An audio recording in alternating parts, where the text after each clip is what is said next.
All right, thank you.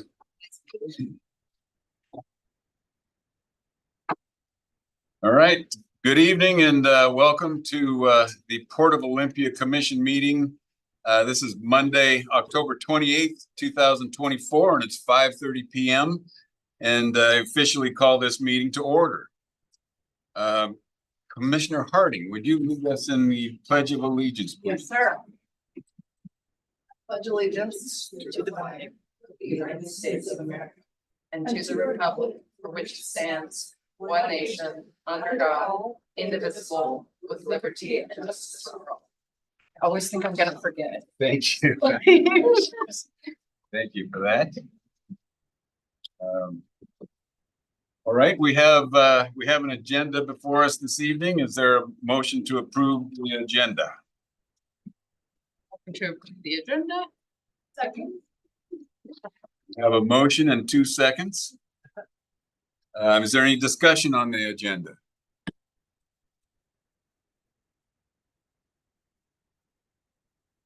Hearing none, I will call for the vote.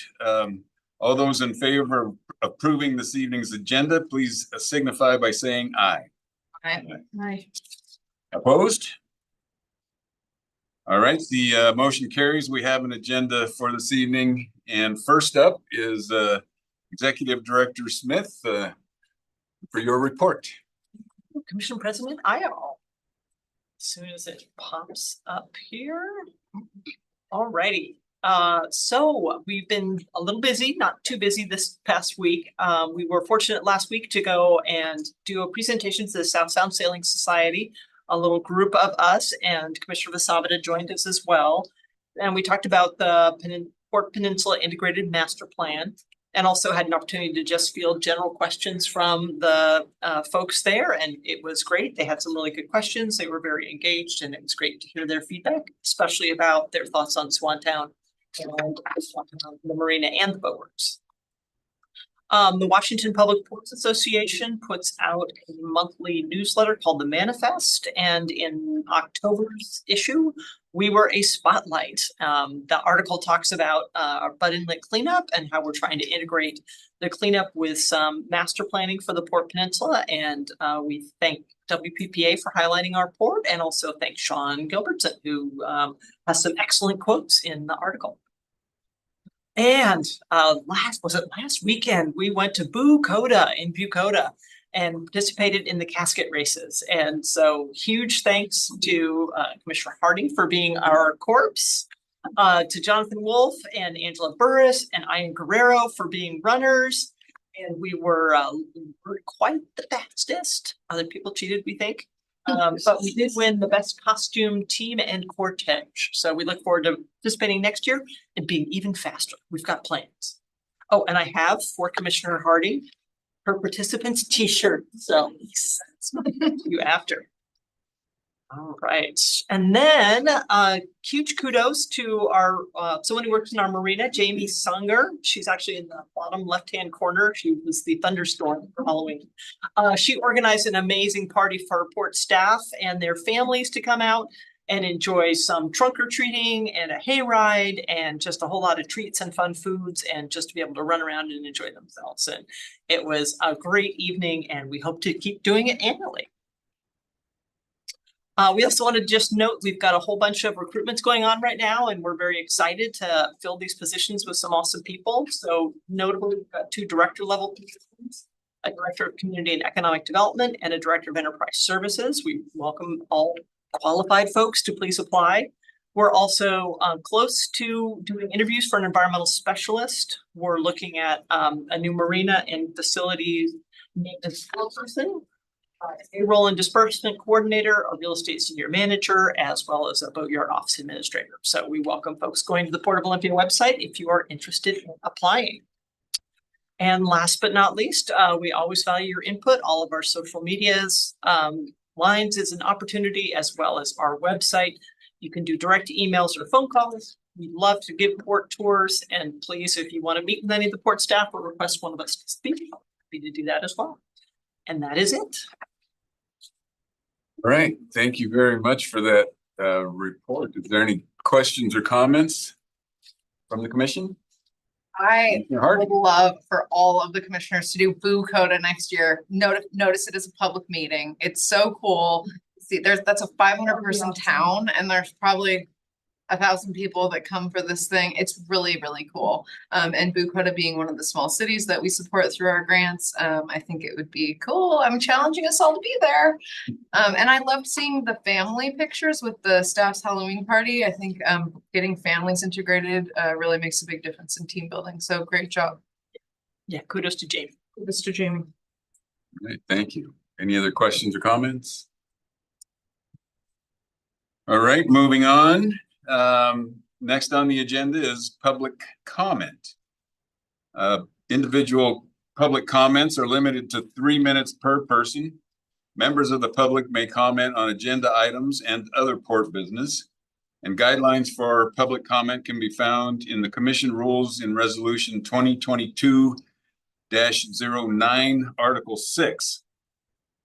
Comments should be directed to the commission as a whole and should not include comments about individual port staff or members of the public. All speakers shall be courteous in language and demeanor and shall confine remarks to those facts that are germane and relevant to the question or issue under discussion. I don't have a list of anybody requesting public comment. Is there anybody on the Zoom that would like to make public comment? Who raised your hand? Ms. Wolfsburg, you have the floor. Thank you, commissioners. Good evening. My name's Carla Wolfsburg. I live in Tumwater. So my message to you tonight is about the 2025 capital budget that you're going to be hearing about again. And it's specifically about the Waterfront Center named in that budget as the Waterfront Development Site D, for which what appears to be close to an allocation of $1.8 million. Of which about $245,000 of that was a grant received some years ago from the state legislature. So my understanding is the port is currently engaged in a master planning process, or that's what you tell us. And this is going to be completed in the spring of 2025 next year. So this waterfront center, front development, whatever, flies in the face of this master plan. It's considered the long-term planning for the Port Peninsula, and in which the public still has not had any opportunity to engage with you in a public meeting. So the waterfront and the public as a whole, not specific groups like you just mentioned, the South Sailing Society, but I mean the public meeting with all of us able to come and speak with you. So what I see here is that, you know, this waterfront development site D really invalidates the concept of a master plan. And it appears to be kind of a posturing by you as commissioners as you move ahead with whatever you choose to build at any time. It's piecemeal planning, it's unprofessional. I just want to know why you're even considering this development. And I have a feeling it has to do with the advice you got from Thomas Architecture to build it as a catalyst for developing the Port Peninsula. And I've heard Executive Director Alex Smith refer to this as a catalyst as well. So I don't know what's motivating you to do it, but there's no defined income from the building that we've heard about. And with all the funds that the port needs for environmental cleanup, this is really poor judgment. And you're using public funds. It's really unprofessional behavior. So I want to ask you to please, you know, the impetus was to rehouse the Swantown Marina staff because they're working in a mold-infested building. Just buy them a new double wide and shelve this waterfront center until a master plan is completed. And I ask you to put on hold any plans for development on the Port Peninsula until the master planning process is completed next year. Thank you very much. Thank you, Ms. Wolfsburg. Raise hand with Joe Downing. Mr. Downing, you have the floor, sir.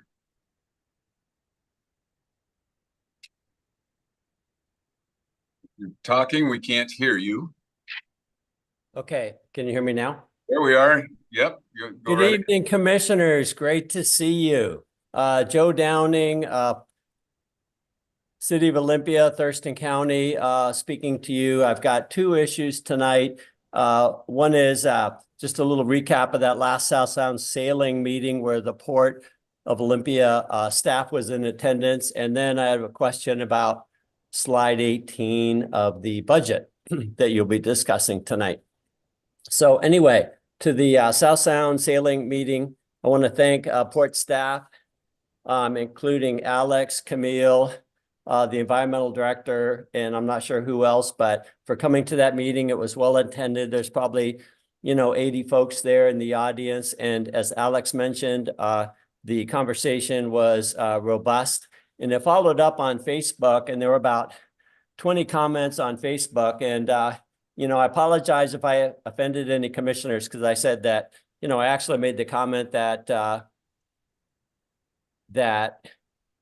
it was a delicate discussion talking about revenue in front of Swantown moorage holders and liveaboards. Just a little delicate because there was some hint that the future of Swantown Marina was uncertain, and that unsettled a lot of people. So, but again, my apologies if I offended anybody by my, you might say, straightforward comments.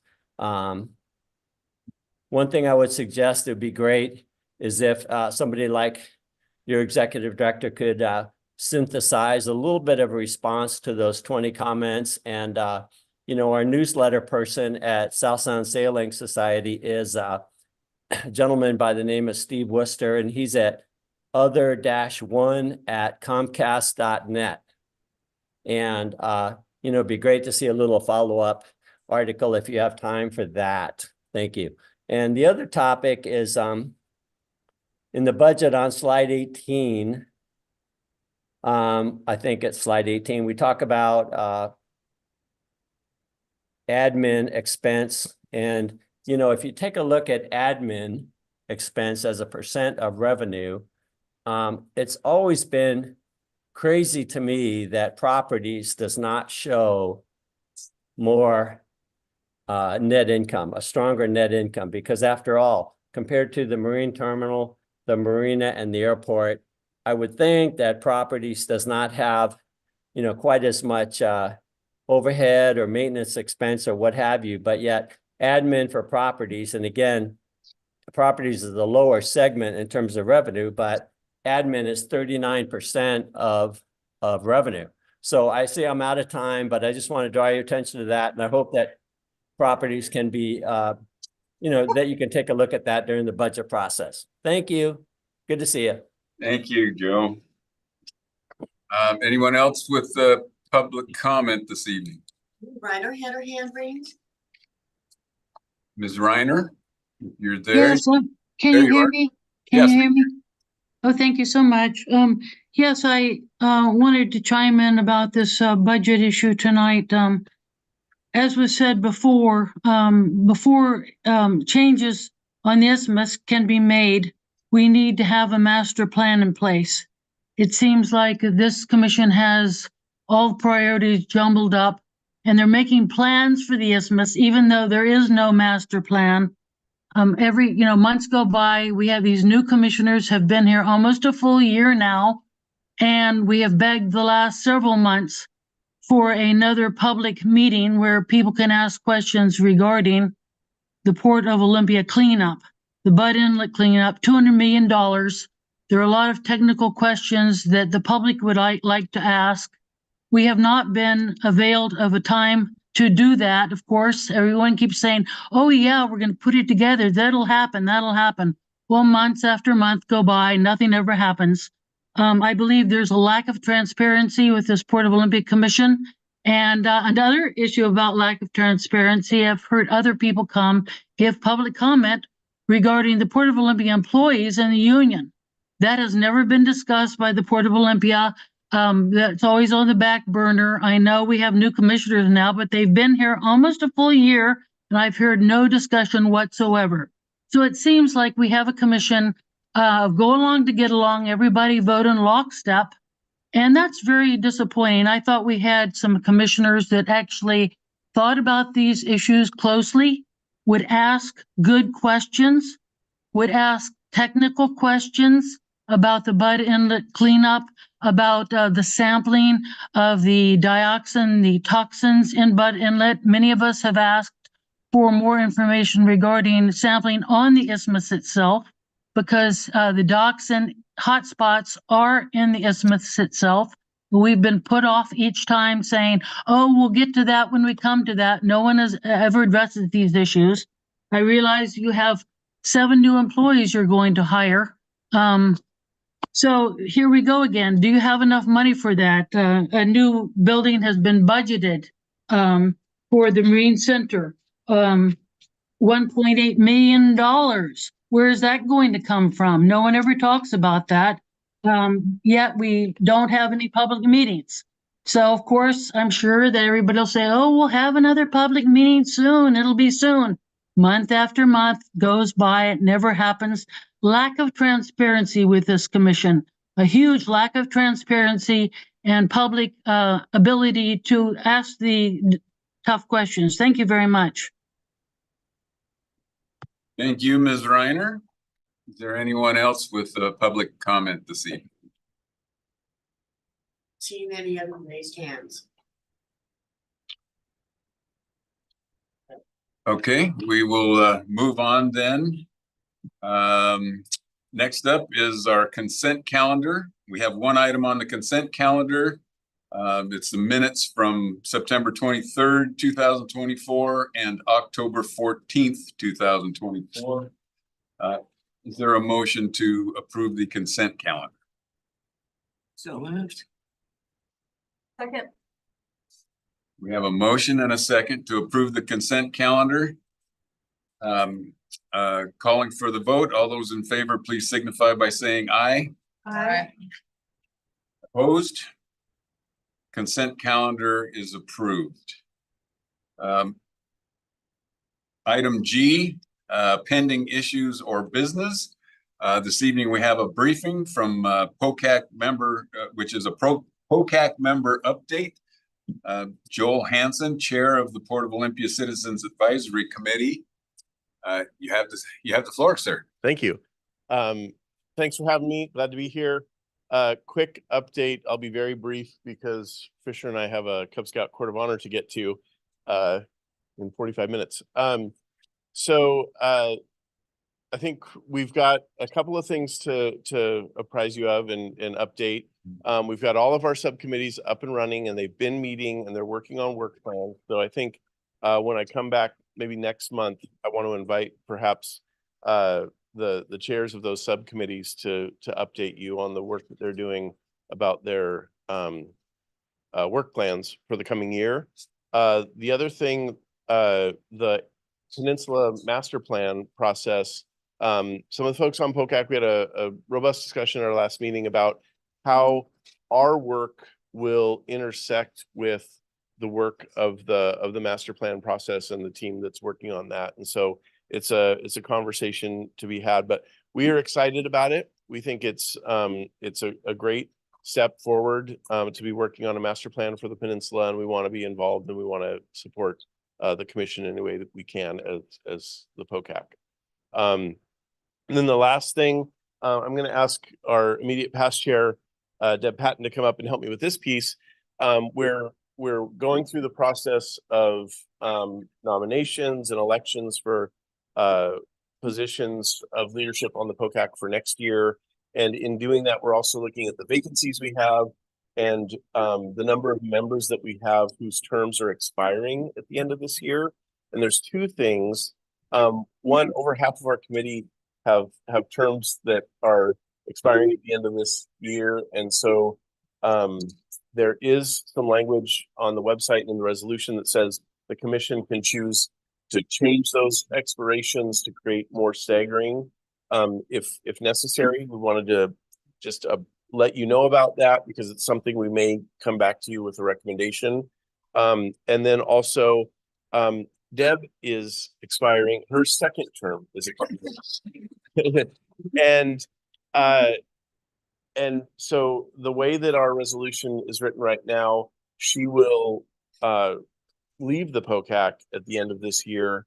And we had a unanimous vote on the advisory committee at our last meeting that we all recommend that she be extended because she has such institutional memory that the rest of us do not have on the POCAC. And we all feel very strongly that she is someone that we want in the room at the table, at least for the next year, if not longer. And so we would like the commission maybe to direct staff to look at a tweak to the language of the resolution so that we can keep her on board for the next year. And then she has some information about the expirations that are happening for other members as well. Thank you, Jill. Yeah. Right now, we have 9 of our members who are due to expire in this, at the end of this year. And that was because of when we took on when we moved from 9 to up to 17. We did well, not I, but Lisa Parks, who was previously the executive and commission coordinator, did a random spin and assigned each new person a term, 1 or 2 or 3 years. Well, with those new people that got the 1-year term or the 2-year term, and the other people that were already on whose terms would have expired in 2024, now we're up to 9 of us who would be, our terms would end in December. And that's a lot of turnover because that would be next to nobody left. And there's language that discussed how we would go forward to extend those people that had 1 year or 2 year, but we can't really find it. And I've talked to Commissioner Evans Harding because she was on that interview team with me. But I think partly it's because we've had 3 different executive and commission coordinators during this period of time. And we've had 3 executive directors or interim executive directors. And then now we have a whole bunch of new commissioners. Welcome all you. So we don't really we just can't find what the plan was for how to extend them. So we're just asking you, can you just extend them until we can get a new policy or a new procedure? We just don't want everybody to turn over at once because, as you know, just like with all, the new commissioners, you have staggered terms, so you have institutional knowledge and not a big turnover all at once. Does that make sense? Anybody have a question?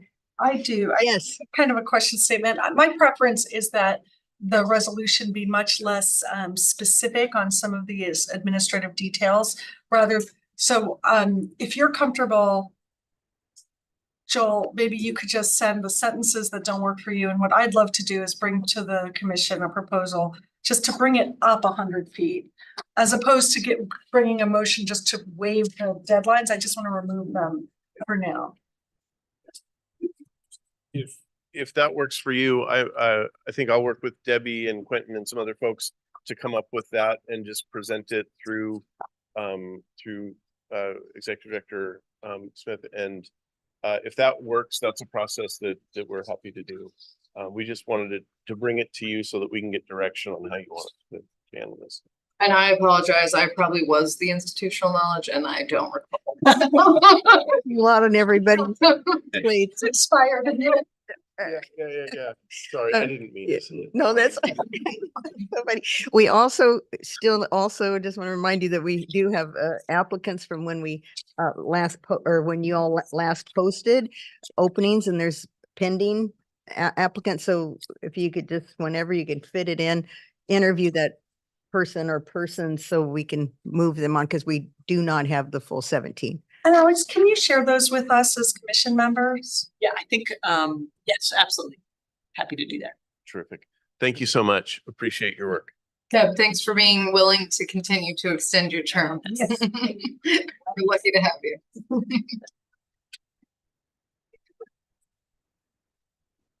Okay. Any other comments, or too late for questions, or out the door? Okay. All right, moving on then to the action calendar. We have nothing there, so we'll take another step to the action other calendar. And looks like Executive Director Smith has a report on the ILWU 47A labor union contract. All right, thank you, commissioners. I just wanted to present to you tonight the contract with ILWU 47A. It is a 3-year contract that will run through 2027. We're asking for your approval tonight as an action other. We recently renegotiated the labor union contract with ILW 47A, and by way of background, we have 2 ILW unions here at the port. 47A is the group that is an affiliate of International Longshore and Warehouse Union. It represents the marine terminal maintenance position, so their jurisdiction is within the fence marine terminal. It consists of 8 positions. Currently 2 of those are vacant, and the term is July 1, 2024 through June 30th, 2027. Of the sections that we updated, it has to do with the apprenticeship program, with the pension, with minimum staffing levels, with wages, sick leave, and then some administrative changes to properly reflect the articles in the contract. So I have a motion for you, a motion to approve the ILW 47A contract agreement that covers the time period of July 1, 2024 through June 30th, 2027 retroactively, and happy to answer questions.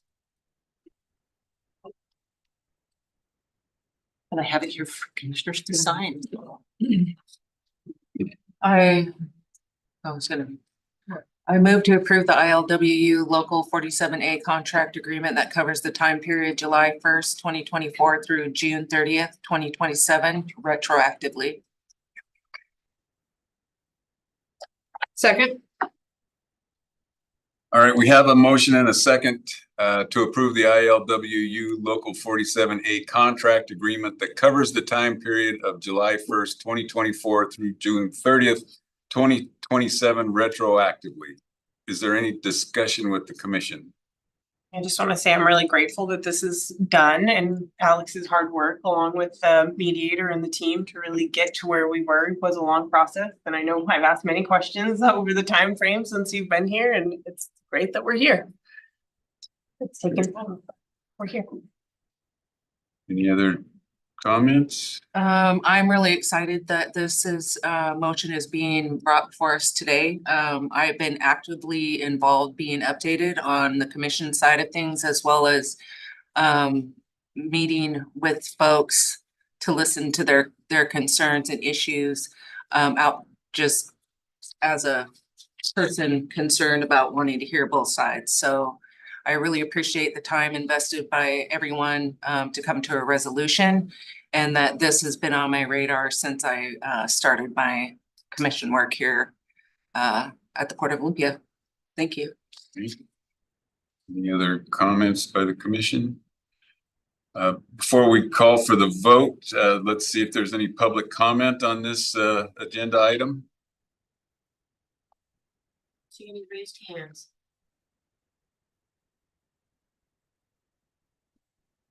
There's no public comment and no further comments by the commission. I'll call for the vote. We have a motion and a second to approve the ILWU Local 47A contract agreement that covers the time period of July 1st, 2024 through June 30th, 2027 retroactively. All those in favor, please signify by saying aye. Hi. Opposed? Motion carries. We have a ILWU 47A contract. Very good. Thank you.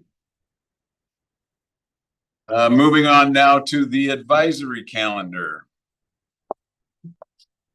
2025 budget and capital investment plan. Draft operating budget. This is our second review, and Tad Koff, Director of Finance. You are up. You have the floor. Thank you very much, Commissioner. Tad Koff, Director of Finance, presenting the second review of the capital and operating budget. We should have a lot more information on this go around, and it is fine-tuned from the original presentation. So lots to cover. It's advisory only, this particular meeting. We will be going through the capital investment plan and operating budget. And the agenda has changed a little bit from the prior meeting in that The remaining schedules swapped with the IOUs because there were several IOUs, so there's a lot of information to give in the feedback. What? Yes. I just want to start by noting that we're really grateful. I was provided a budget book. In fact, and Missy helped make sure we got them. And it did lead to some of the significant questions I have in this presentation. It does not appear to be posted online with the packet.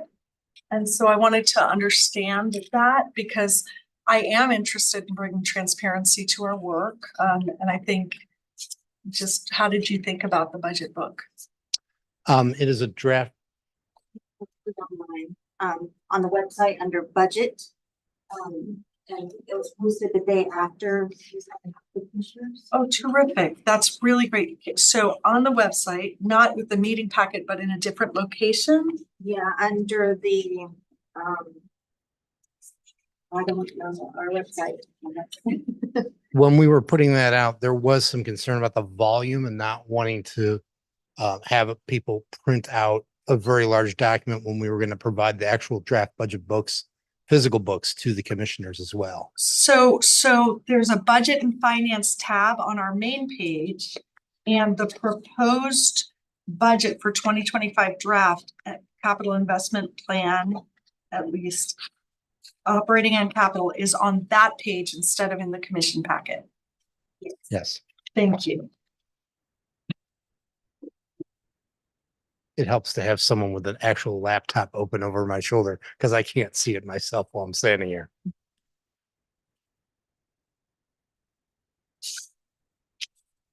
Okay, moving on. The budget timeline, we've got today's meeting, which is the second review of the capital and draft operating budget, followed by November 12th, which is going to be the capital investment plan, where we're going to introduce the draft budget resolutions.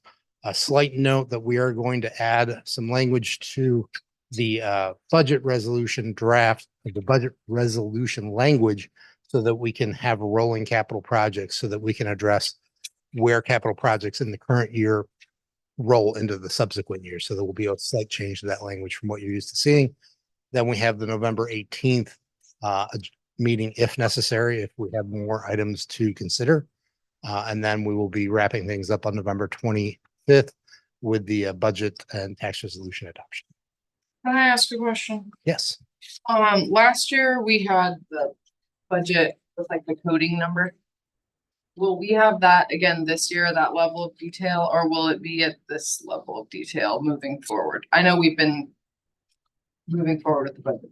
We certainly can. So one of the things that happened with this building, this budget draft, is we've recreated the query program in the accounting system that pulled the data out. We were making sure that past iterations of it were working correctly, captured everything.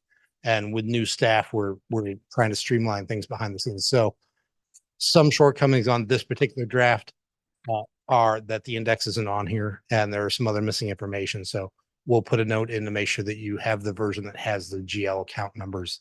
It will have that. Yeah. Okay, I just wasn't sure. I know this is we're building the plane as it flies a little bit. So if that was the expectation, is that is what we will end up with. Yep. Any other questions? My questions pertain to the budget book. Mhm. So how will they be organized within your presentation? When should we be raising them? We can do it as you go through section. If you have any you think that are kind of general that you'd like to ask up front, we can do that right now as well. Well, I guess I'd love to elevate one because we did hear public comment and it is my big question. We have, we'll be entering the lines of business in your presentation. But when we look at the consolidated properties, the real estate that we manage outside of the campuses for the airport, we're seeing that is also, that's not running a profit. And we hadn't had any briefing on that, but it's hard for me to understand how we can have significant land holdings that are rented to tenants and we're losing money on them. So is someone able to address that? Well, I know that I believe, is Warren online? Is he? Yes. When we get to that section, I believe that Warren can tee that up and speak more specifically to that because that's under his purview as far as the profitability of that operating section. I do know that in the future, when the position that's going to be overseeing properties comes on board, that there is going to be some realignment and effort to add clarity and a better structure to that area in general, as far as how that will work going forward. Potentially, Executive Director Smith, we could flag this for if we do have a retreat. I think that this conversation has been a little bit of a casualty of turnover. Looking at profitability of each of the business lines is something that we have been aspiring to do for 3 years, but given the turnover in the finance department and the turnover at the executive leadership, it hasn't happened, but it's not only properties. We need to, Commissioner IL and I have been asking to have that. So I agree with you. We need to be having that conversation around properties as well as the other business lines. And Damian, what's your plan? How do we improve things at Swantown? Like looking at profitability and the creativity. I already told him I was going to call him out. But like, what are the creative ideas from our experts? Because we don't know what our potential improvements in profitability are. So agree with you, and building on that, I think that's a conversation that. Yeah, I think for me, I can't vote a budget where we're spending so much without dialing into some of these things. So we're gonna have to figure it out. But go ahead, I'll bring it up when you get to each thing, I guess. Okay. Thank you. You're welcome. So prior IOUs or questions that have been addressed before, I don't want to belay those and go through. They have not changed. But we do have several IOUs that came out of the last meeting. Perhaps this will address some of the questions you mentioned presently. So the slide deck for both the 1021 and this presentation were uploaded for public review, which was part of the question last time. And Tricia Miller, our controller, has also confirmed that they are on the website. Clarification to commissioners, the CIP projects number 16, 19, and 22. I have discussed that with our executive director, and output on those is pending. So more to come. The 3 FTEs, the additional positions that were being added, the question was, what is the financial impact of that? The total is just under $400,000, which is salaries and benefits. Current airport marina boatworks fees, there is a section in here that will address that specifically. I've added the actual fees of both the airport and the 2 marina operations as well for reference. The tabs in the appendix for the draft budget, which are towards the back, will give you the new proposed rates as well. I do have some language on the changes that were more specifically addressed when we get to that. Yes. Right. On the prior IOUs, Mhm. I received an answer that was inconsistent. Can you go back to it? This is one I keep asking because I keep getting different answers.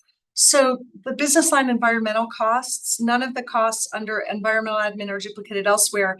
Environmental expenses are correctly recorded as direct costs to each business line. The answer I got from you in my budget questions was that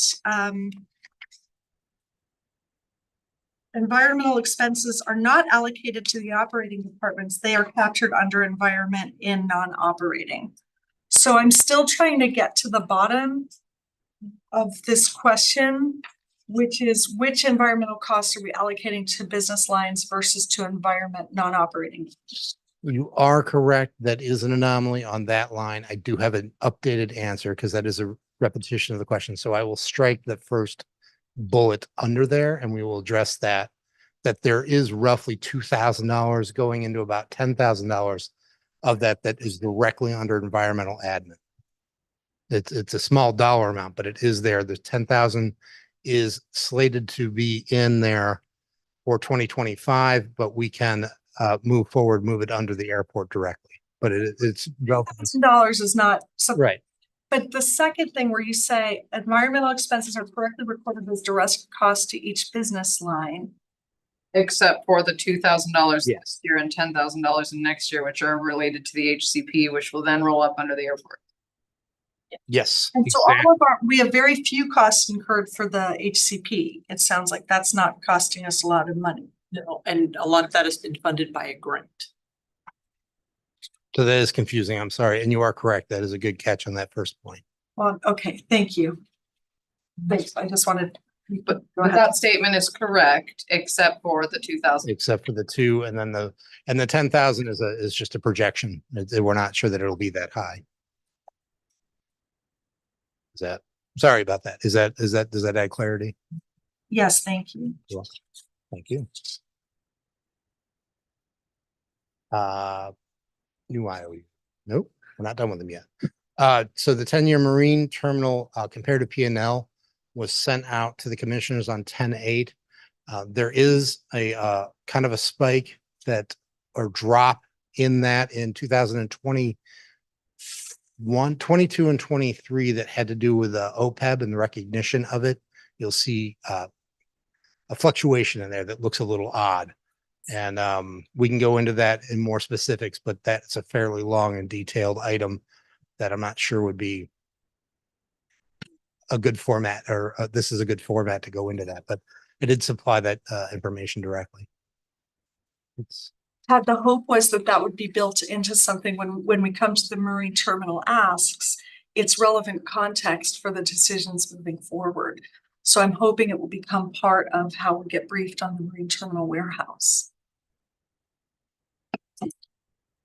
When we're discussing and approving the warehouse. Number 12. Okay, fine. Yes, I don't have it there right now, but it certainly can be. We can build that in for sure.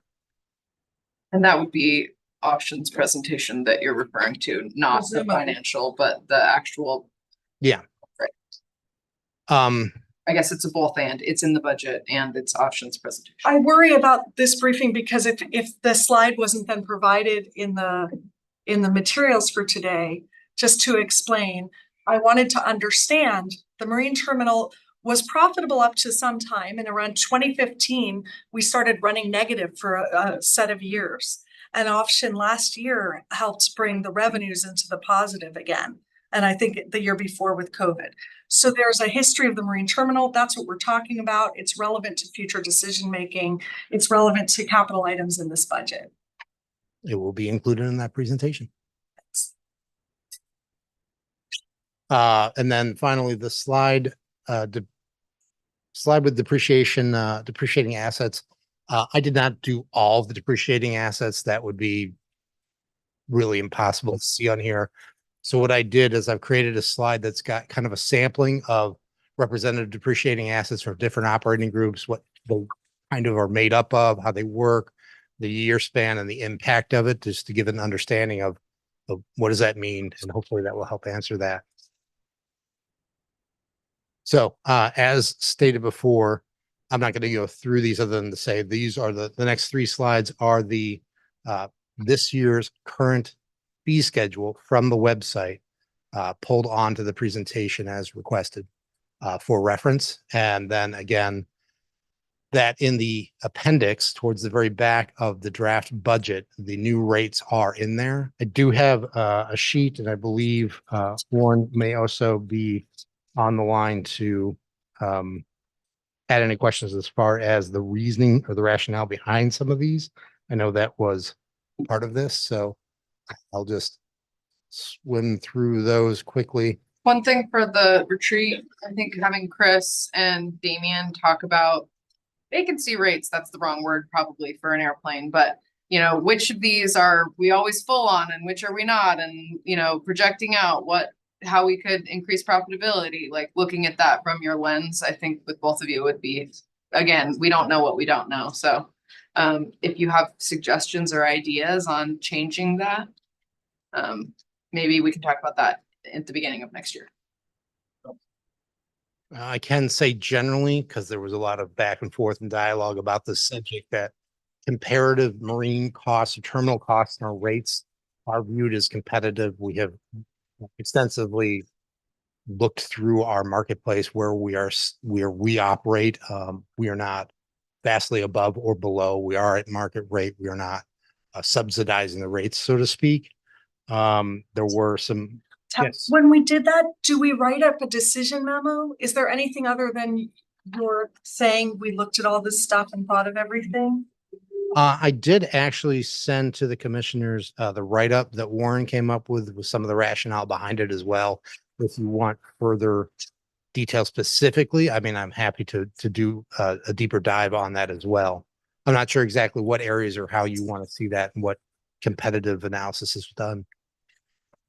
I think one of the things from the commission lens is we're looking at it from a policy lens and you're looking at it from more of a nuts and bolts operation lens. So one of the things that was brought up is subsidizing the cost of senior residents who are liveaboards. Let's just take that as an example. There could be a public policy reason why that would make sense, and then there would be an operations impact of that to the bottom line that would have to be mitigated for somewhere else.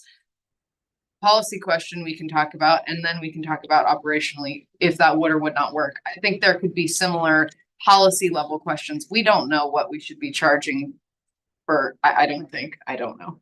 But there are some policy level questions that maybe we could have a generative conversation about. And I will apologize. I mean, the reality of our situation is sort of a confluence of timing of things. We've got a new marine terminal manager. We have our operations manager out presently. So we're in a weak spot as far as being able to have as good of a discussion on that as we might be able to have in the near future. Maybe we charge more for the really big jet than we do for the little, like, I don't know, like. I mean, but you know what I mean? Maybe we have a different conversation about that. Do you want Warren to possibly? In for Alex. Okay, As Alex sees appropriate. Not in this process, fair enough. but we have to bring it up now or we'll never bring it up, so. No, I agree. Relevant for the marine terminal. It's noted with multiple stars next to it. Yes. There you go. So Alex, what do you, we're gonna be adopting a fee schedule as part of this budget. And I think what we're talking about is a high level, sort of what briefing you would receive from your operations side that says, here's the changes, here's how we're making them.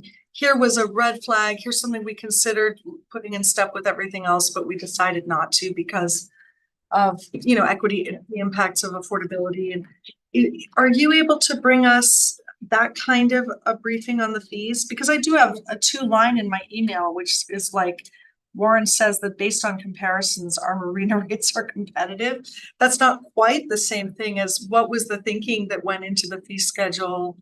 Yeah, absolutely put What that was the together. data referenced? Yeah, happy to do that for you. And so when would that be in before the budget adoption? Yeah, absolutely. Can get that done the next week or so.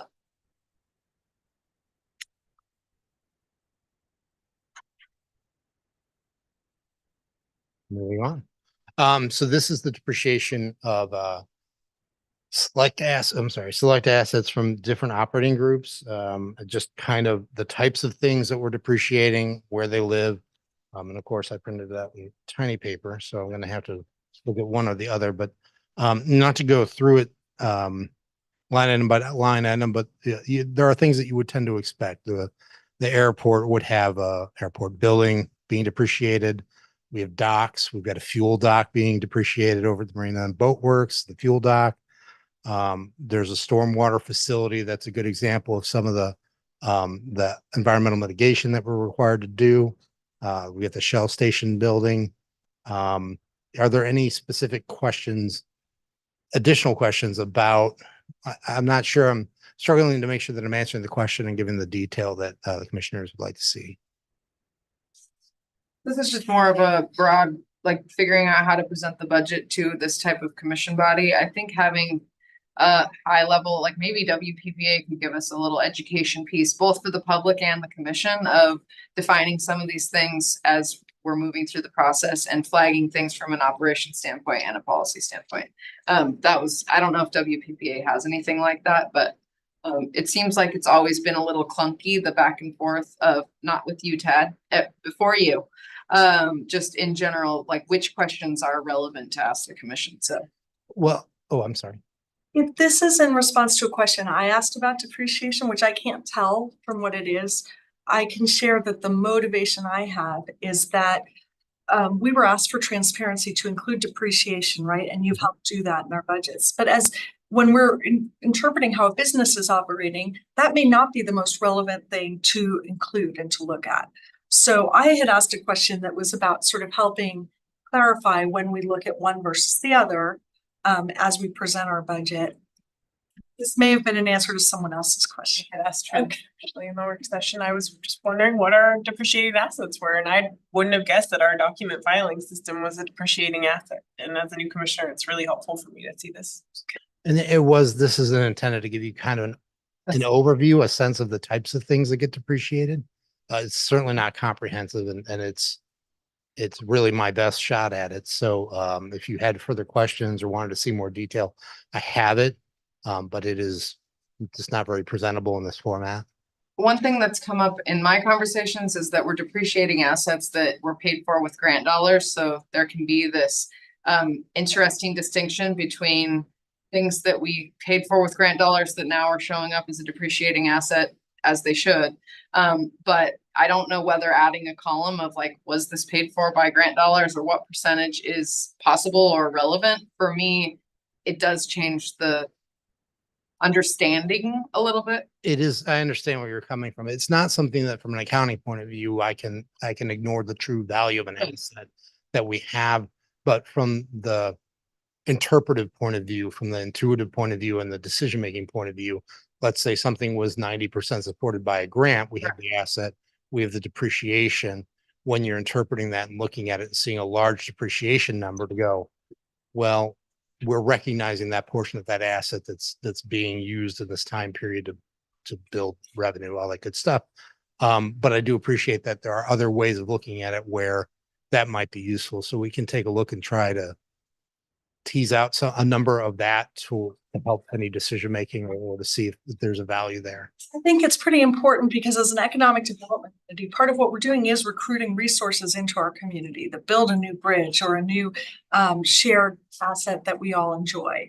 And so it may make it look like a business isn't that profitable, but in fact, we went out and sought that asset for our community.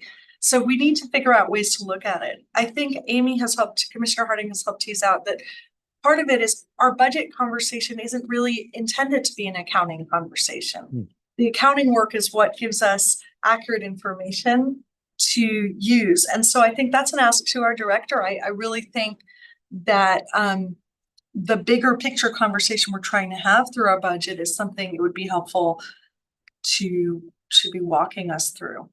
And that's where the education piece of if you work in the private sector, you're not dealing with grant funded depreciating assets, right? So and some education for both the public. Mm-hmm. I never thought about that. Like, we bought something, we're not going to replace it. We bought it with a grant and it's showing up. Anyway. Okay. However, sorry. The one specific data piece that continues as a follow-up is for the marine terminal conversation that we're going to have either as part of this budget or as part of the master planning, understanding the list of assets that have already been invested in that we're going to be continuing to pay back no matter what is pretty important, because it helps explain why, or possibly why, we may want to make sure we're continuing a business line or not continuing a business line, depending on its prospects. So the list of capital assets at the marine terminal will be one piece that we want to look at. And that would be something we'd want to consider in that presentation. Definitely. And we can also look at which ones were paid for by bonds, because that's another consideration in that. And just a question for the commission, would you like in this, as we're preparing our 2025 budget, to see that breakout of which of the assets were paid for by grants, or somehow do that delineation for depreciating assets? I think that what Commissioner Basavda, we're going to maybe build this warehouse, right? And we're looking at the profitability of the marine terminal, but this might be a terrible example. So we buy a rail car with a grant and we're depreciating it, but we're not using it and we're not replacing it. It's affecting our bottom line. And so when we're looking at that from a profitability perspective, it's not telling the whole story.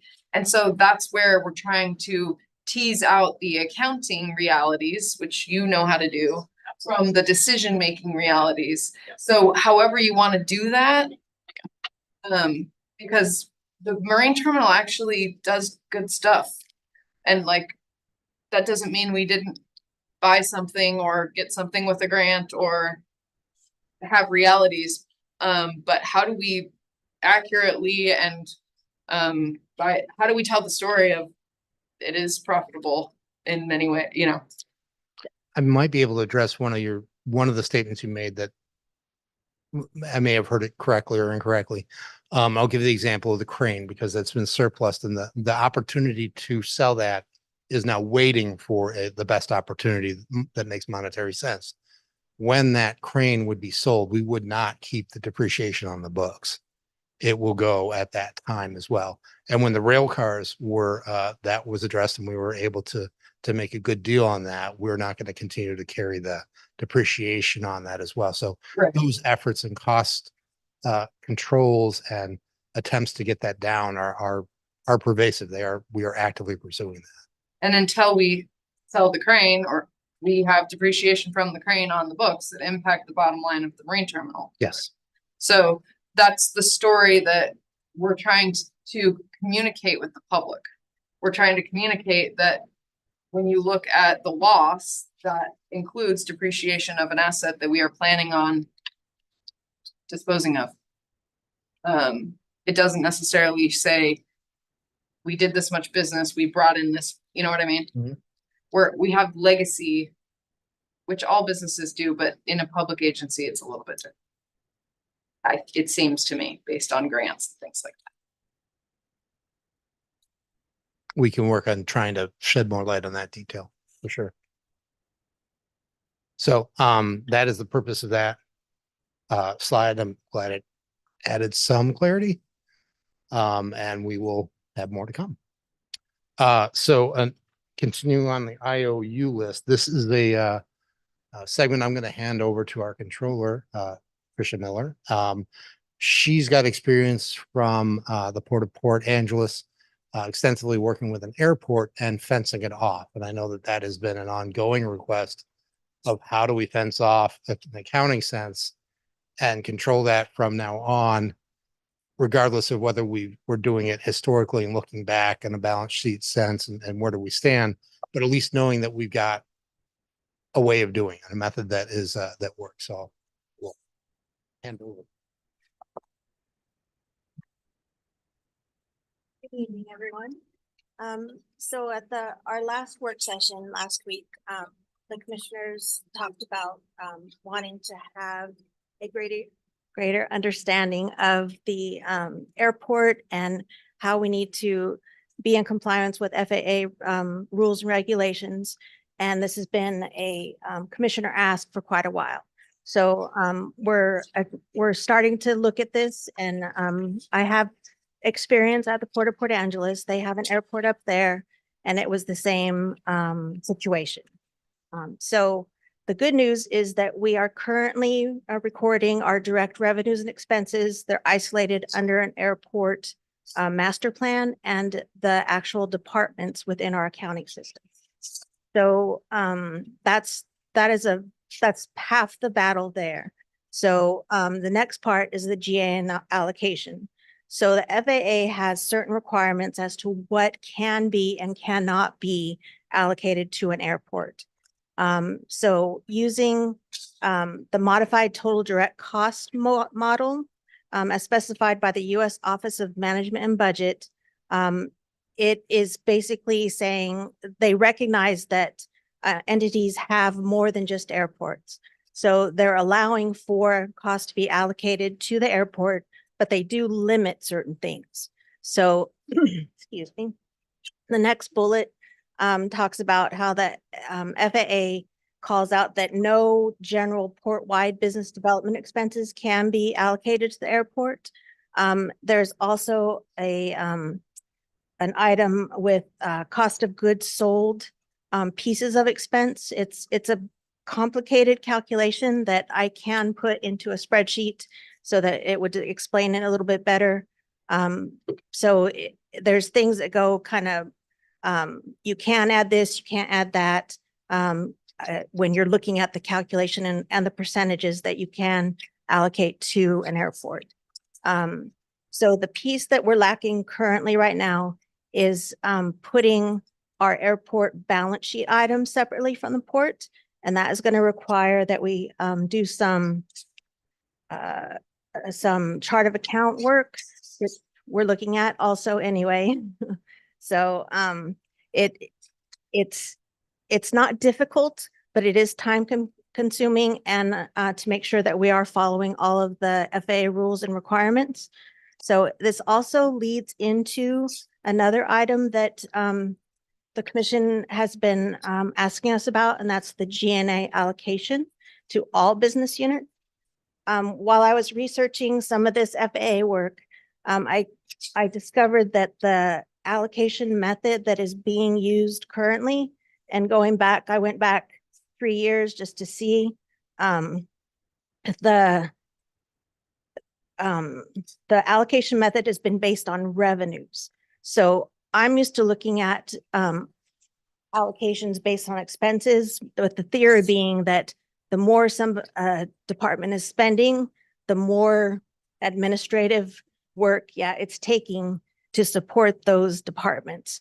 But what's currently being allocated is based on revenues. So that might answer the question about the properties.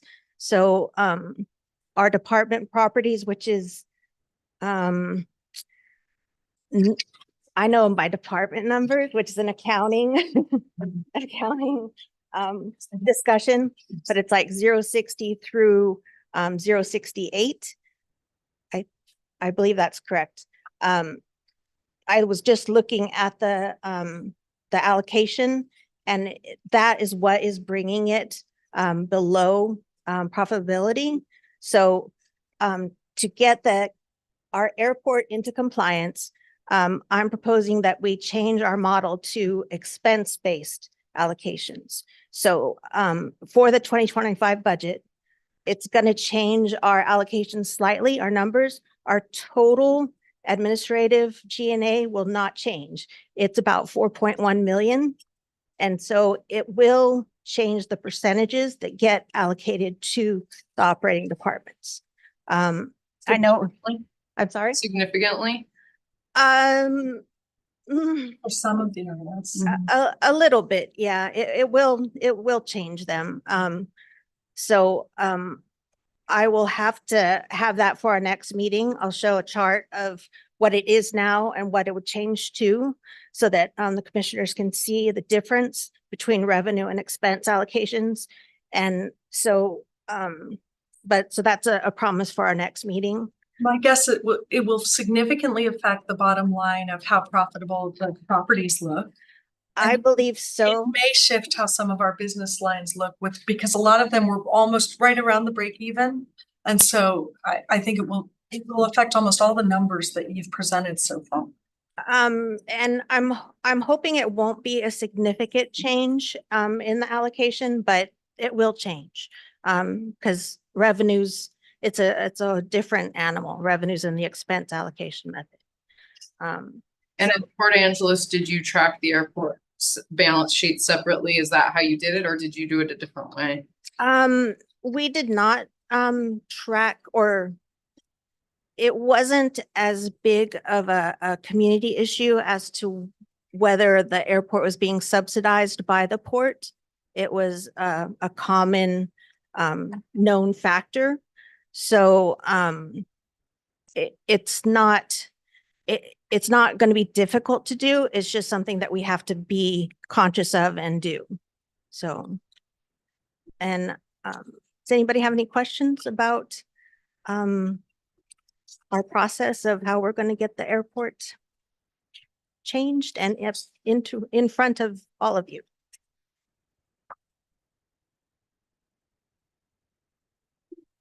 Will maintenance expenses be part of the total operating expenses for which this allocation is made?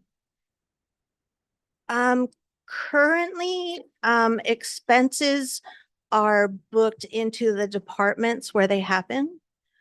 So maintenance expenses are not allocated across the departments. unless it was specifically like for the admin building or for IT, like putting in a new plate for the office building, security plate.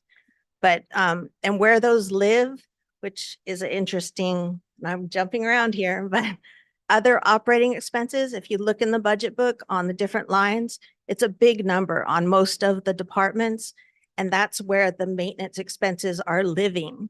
So it's, there was a decision made not too long ago to stop using a maintenance department, like as a pure department. And so instead it's just booked out to the departments or the, each department that is using maintenance.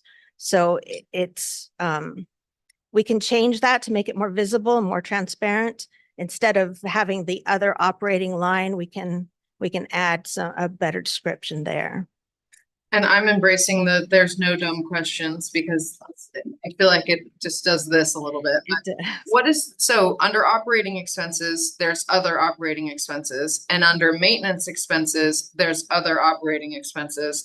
And that gets my brain going. Maybe I don't know what's the difference between all of those things. There isn't from an accounting standpoint. So I'm very happy that Commissioner Vasavada made the distinction between accounting discussions and policy discussions. From accounting standpoint, we have these major categories that we book costs into. So if it's not a technical major category, then it goes into other. So at some point when other becomes a major category, that's when we have to look at it and call it out in a different light.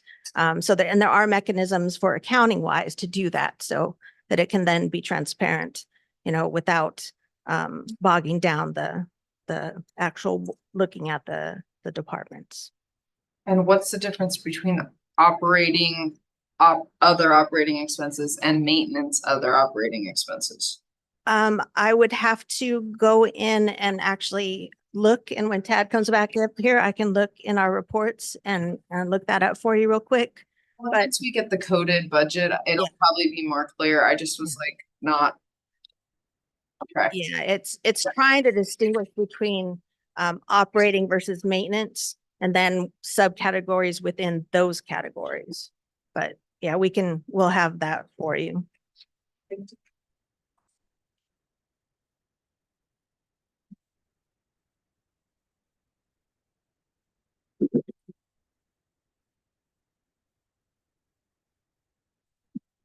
And we are, as a side note, looking at having that enacted in 2025. So we're not waiting for 2026 to get that in place, but we are going to have to show you the impact of that coming up in the next presentation. The expenses versus the revenue is what you feel. So when you do that, can you include the allocation figures in the packet? Yes. Yes. Okay, continuing. We're on to budget assumptions.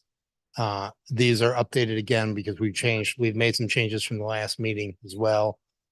We've updated revenues. The increased projection is 10.8%. And then the corresponding maintenance and admin expenses also went up a bit now to 8.5%. Grants stayed unchanged. The rates and fees as far as the overall increase has not changed. The marine terminal tariff stays the same. We discussed the increase of the FTE, but I do have another COLA slide on the next slide to give detail to that. Yes. And I brought this up to everyone now, but I think it's a good time to bring it up. The idea that our operating revenues are not projecting an increase based on our capital budget expenditures. And so I would like to ask the team, staff and commission. So if we're going to expand Boatworks or build a new warehouse at the marine terminal, it seems that if we're including that cost, we should be including a conservative projection of the increase in revenue. And then they either both go away or they both move forward. Otherwise, we're being intellectually dishonest to include the cost, but not the revenue. So an accountant, so we can, maybe that's not. No, that is the case. You're absolutely right. So that would, There are two instances on that specifically. in here, I'm sorry.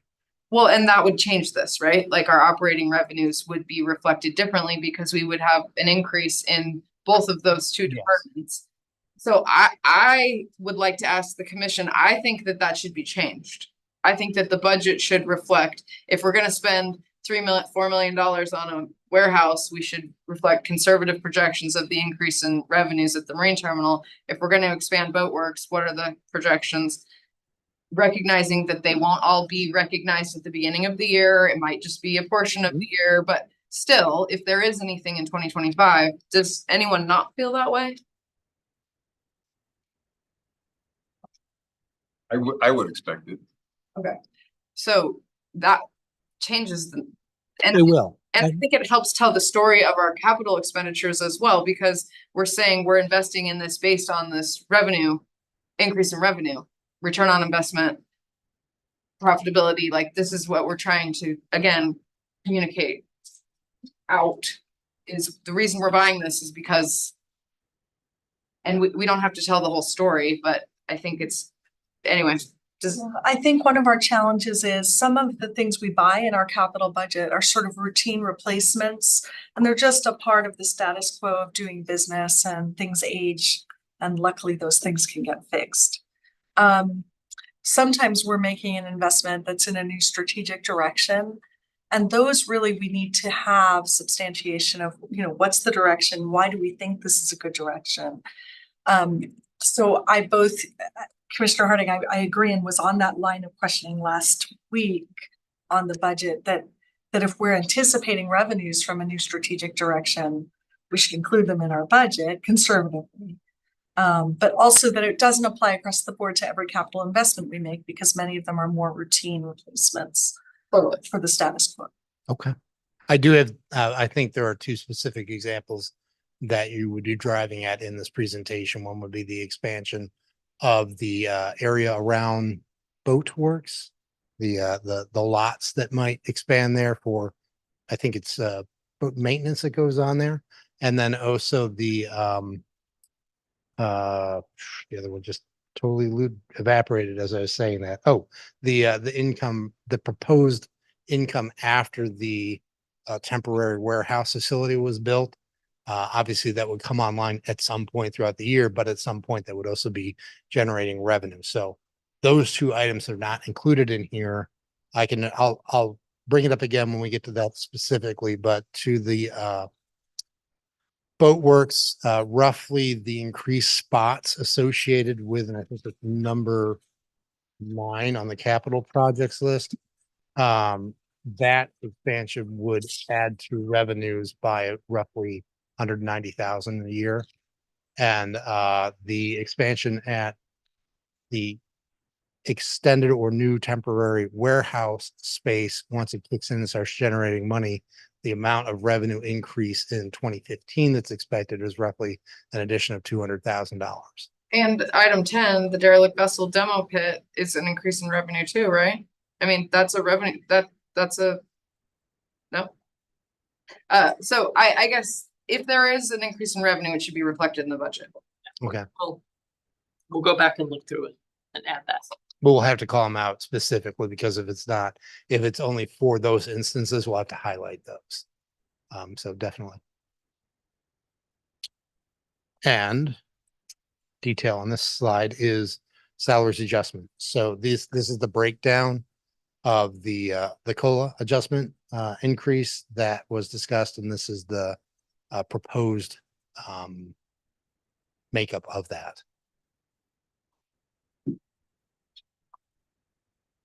Any questions? Nope. Okay. The capital budget draft, the only change that's happened on here, and actually it got in there before, it got in there after I was able to change the slide deck, and it's a $20,000 change. And it has to do with the very bottom item where it is contingency equipment.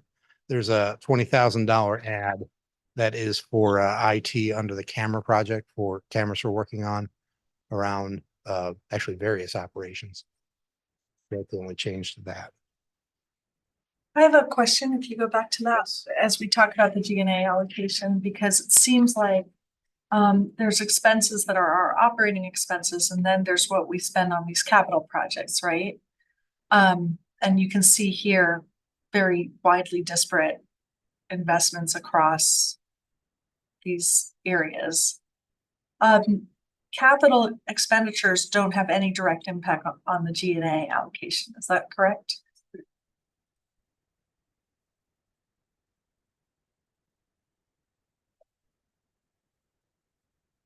Okay. And again, as you have noted, every time we change pay or anything else or revenues, it's going to have a cascade effect through every single slide. So this has also been modified by a similar amount. It will change again as we do these other changes that if we add in those other proposed revenues, this will again change for the next presentation. I'm going to let Tricia, these are the two slides that Tricia introduced, replacing our cash slide from years past. This is a new methodology, and I think it's a bit more detailed, and we have trued up the numbers to match really everything that we project and come in. So we'll let her run through it quickly. And Whoa.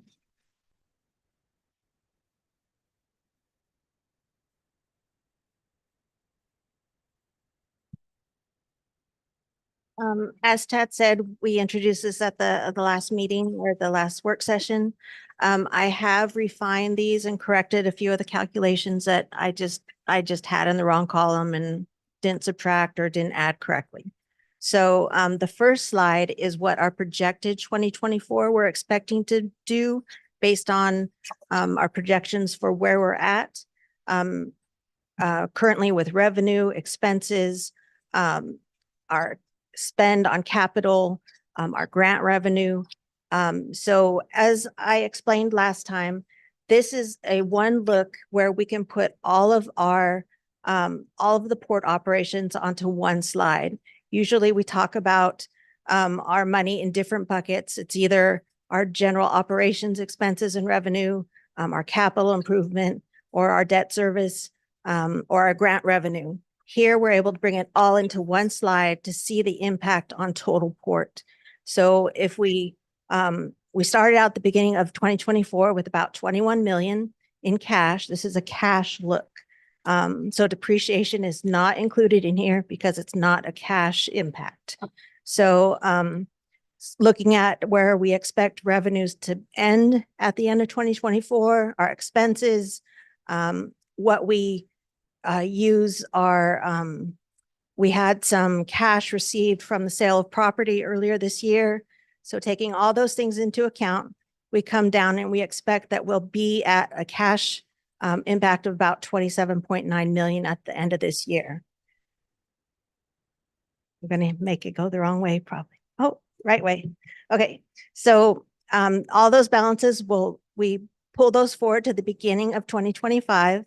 And we do the same exercise. We bring in our revenues, our expenses, our proposed capital, our proposed grant revenue, our general property tax levy that we're expecting to be about 8 million, our debt service, which is about 4.2 million.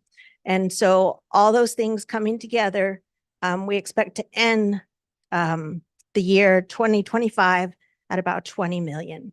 And the big decrease there is our big capital spend. And also that includes our calculated reserve target balance that comes from resolution 2015-16.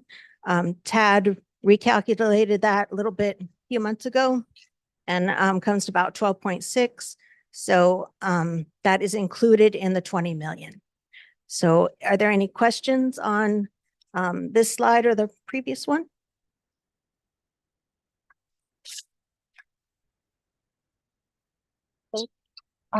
Expenses before depreciation.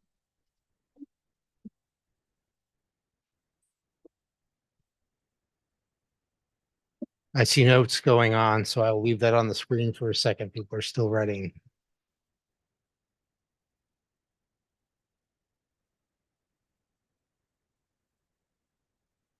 Are we good to continue? Okay. So that brings us to the consolidated, well, comparative operating budget income statement. This has changed, again, adjusted for what we have discussed since the last meeting.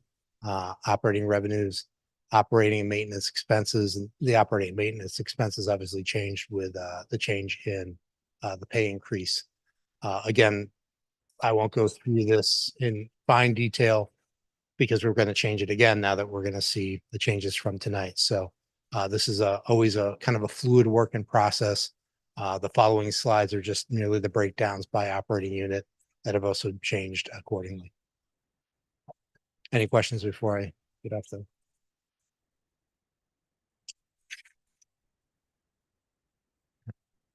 This is a comparative total operating budget, and it really just goes back to 23, and it looks at the budget to budget and then projected 2024 as well, just for reference. And each one of the operating units is the same breakdown associated with it.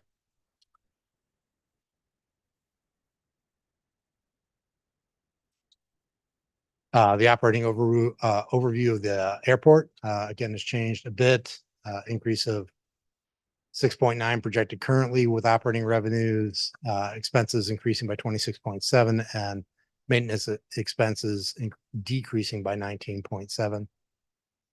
Oh, is there a reason we're going through these numbers when they're all gonna change? No, we can skip through them. I mean, at that point, they are going to all change again, so. Would it now, I never quite know when to ask questions about the bigger the budget. This would now be a good time to ask, like, Sure, I just sure. like some things. Absolutely. And this might be a Chris question, but outside professional services went from 56,000 to 200,000. Are we hiring? Is that? And I apologize if, like, there's so much triangulation going on that is it okay to ask questions of the specific business lines as well? Oh, definitely. That's why they're here, for sure. So I just flagged where there was a more significant change, and I'm sure there's an easy answer, and if there's not, you can get back to me. Yeah, so for the airport, there was some last minute changes and our part. I was waiting for some consultant feedback on for our projects for next year. And so I want to make sure I gave a very accurate representation of what we're anticipated spending on consultant fees next year. And are we taking on something new, or is it administering the projects that we have going, or? For taking on the projects that are new but not new, what we presented to you, but I wanted to also have money in there as well for some some options for next year as we get more data. But finishing out this year, finishing out our master plan, going into next year, I want to make sure that there was money there for us to be able to proceed with some options depending on how the outcome of that was. So the administration of, because it's a pretty significant capital expenditure, so it's for that. Correct. Okay, cool. And then as far as. Yeah, I ask a follow-up question on that. So that's an interesting answer to that question. So what you're telling me is that you've put expenses into the budget that you don't actually have yet, that you're anticipating, but we don't know for certain are going to be there. Correct. They're anticipated expenses. I'm not sure I'm understanding your question. I apologize. I anticipate to be spending that. You want to? Okay, so I guess that's where some more detail on what exactly those expenses that, you know, and I'm wondering how often how much of this budget there are expenses. You don't have these consultants under contract yet, is what I'm saying, right? We would be, is that correct? We would be using our contract that we have that was approved earlier this year, Century West, for some. Okay. So as an example, what I'm looking at is as an example, as a result of the master plan being adopted, the airport's master plan, not the other one for the port. There's other work that needs to be done. And SEPA checklist needs to go through, environmental stuff. And so for those projects, I want to make sure that we had money allocated to be able to go through all those projects and vet them as needed, depending on the direction at that time. Okay, so that was part of the contract that we approved earlier this year, that you're planning on spending money. We would be using those funds would be coming out of that existing contract, correct? Okay, that's helpful. Thank you. I could have said that clearer. I apologize. I got. And the increase in the, oh, sorry, the other operating expenses is what you were explaining, Tricia, how that's just become a bigger bucket of Right, what's being accounted for within that bucket. yeah, with, airports, the, for operating expenses, the change from where we expect to end up at the end of this year is about 10,000 to 14,000 for budget. So in operating, it's not a big number. The big number comes under the maintenance, like you were asking, and that is, it's maintenance projects, maintenance or repair for buildings, maintenance repair for hangars, maintenance repair for small buildings. So Chris, is this deferred maintenance that, as we've seen across the port, we were deferring maintenance on a number of assets and that we're catching up? Correct. Yeah, as I shared at the last meeting, this is my attempt to get a big start on getting some of those maintenance items done in an effort to try to get ourselves on a path towards a preventative maintenance program and protecting those assets because they do continue to deteriorate. So we're trying to get a large investment up front to try to protect those assets. So on the near term, we're anticipating a deeper deficit from the airport than what we built in last time around in the budget. And I would think that it's in part because of the continued uncertainty around the new markets campus. You know, some of the revenues are depressed from the campuses. I have a question about landing fees. Is that something that is set in stone, or how are those established? Landing fees aren't set in stone. We can adjust those, but they have to, the FAA does provide guidance on what you can charge as a landing fee. That's not a significant source of revenue. And it could, if you try to apply those across the board, you could have a significant decrease in your operations at an airport. It's inelastic. There's a couple of rabbit trails you go down with that question. If I was trying to increase the revenues at the airport, that would not be one of the first places that we would look to try to address revenue at the airport. Is it fair to say that if you had an HCP, the operating revenues would have a very large potential increase? Absolutely. So is it fair to say that an HCP is critical to? Absolutely. Thank you.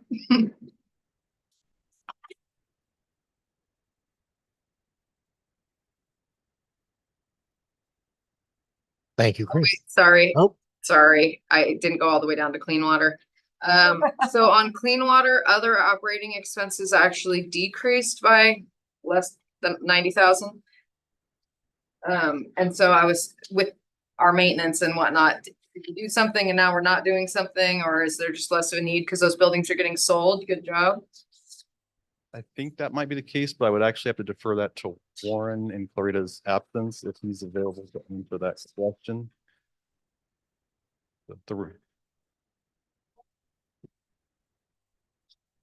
It's not, I can follow up. It's not a big deal.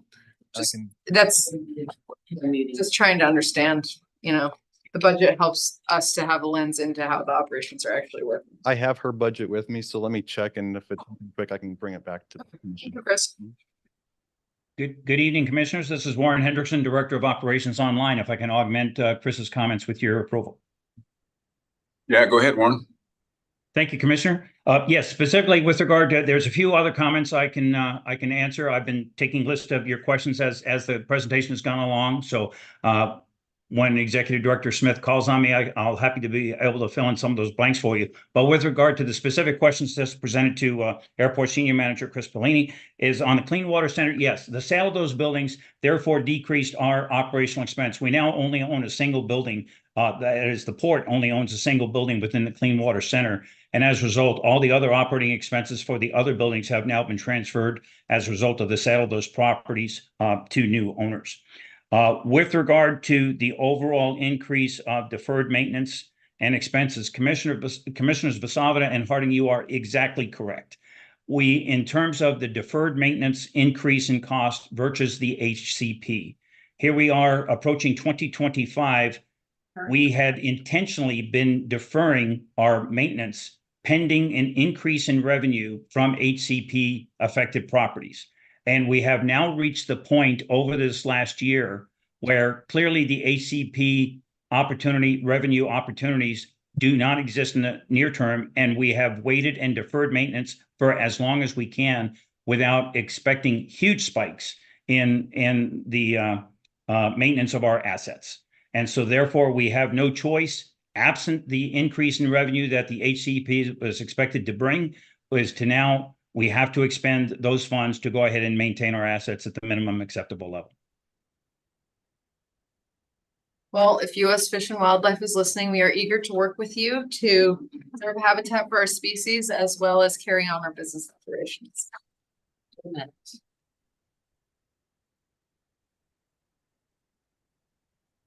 And on that note, moving on. We're not. Nope, not moving on. We talked too much, it fell asleep. I think it did. Thank Nope. you, Lauren. There we go. See if it worked. Okay, on to the marina. I assume there are questions for the marina as well. Possibly. Just reiterating, would like to have a generative conversation next year with Damien. And then including the fuel sales, we can put a pin in that, but having a further conversation on what opportunities there are. Supplies,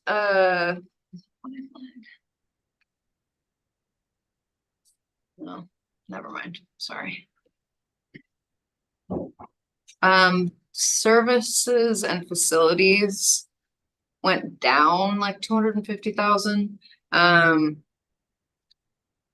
I was just wondering, and we don't, maybe this will make more sense when we have the coded budget, so I don't want to ask questions we're already going to get an answer to.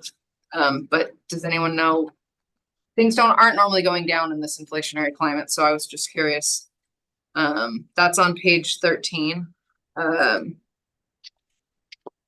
I would have to look into the reason why it was dropped. Okay, and I also want to remind everyone that Damien literally took this position, 2 weeks ago, 3 weeks ago, so it's 4 weeks ago. 4 weeks ago. Quite reasonable that Damien is getting up to speed on all of this. Warren, do you have an answer to this services and facilities question? If I'm looking at page 13 correctly from the draft budget book, page 13 refers to the marine terminal, not to the marina. Sorry, I'm on to marine terminal, my bad. You're correct.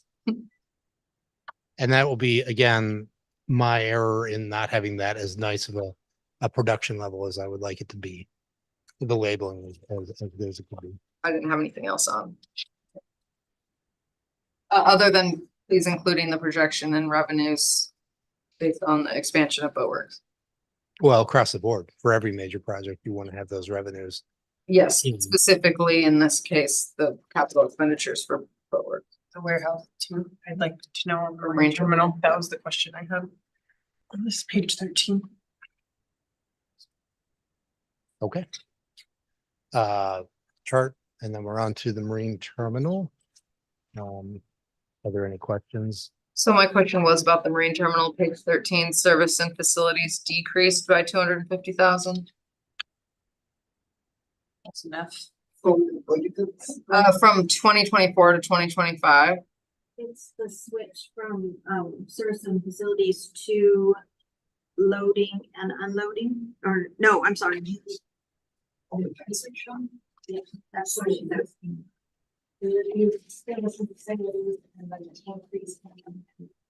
Oh, that's a switch from loading and unloading section. That's in the outside profit No, that's revenues. revenues.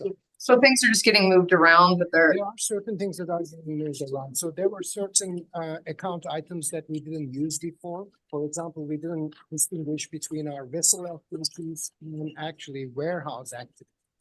So there's a account that's labeled handling, And for example, handling also previously, you will see no money budgeted for that account because we were Right. it was being pooled in one account before, but now we are making that distinction so we can follow our progress better.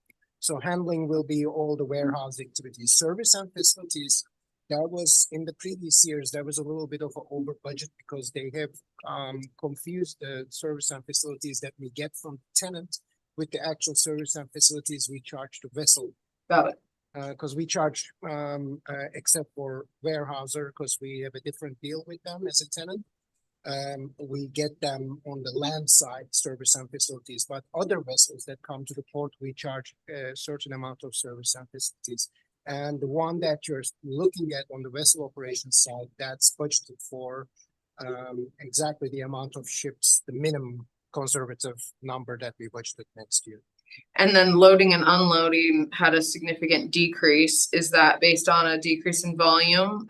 All of these numbers will, Revenue side. On the revenue side, it went from, Well, some of that went to handling, as I explained. So before we were holding all the revenues from in the loading and unloading, but this year we started using the proper account handling for warehouse activities. And you said that.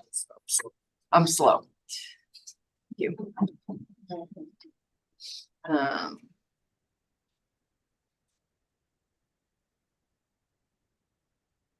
you breaking them out because you're going to be changing kind of how you charge your fees in some way? No, it's just makes accounting much easier, much better to follow our progress, because otherwise you have to do a lot of work to separate those things if you wanted to analyze the operations on an ongoing basis. I like having them separate, and that account was there for that reason. It was just not.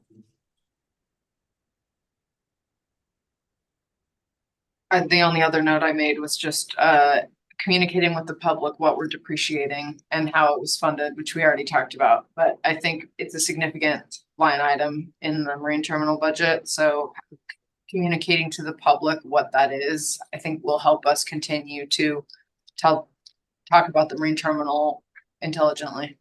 And we look at our assets too, closely following that depreciation schedule, because like Chad was saying, how we got rid of the rail cars.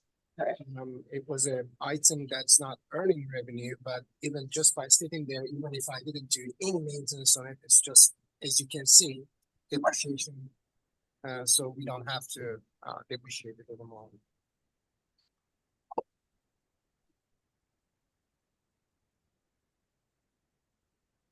Option, I hope you're ready for the new GNA allocation. Sorry? The new GNA allocation is not going to be kind to you. Okay, I'm ready.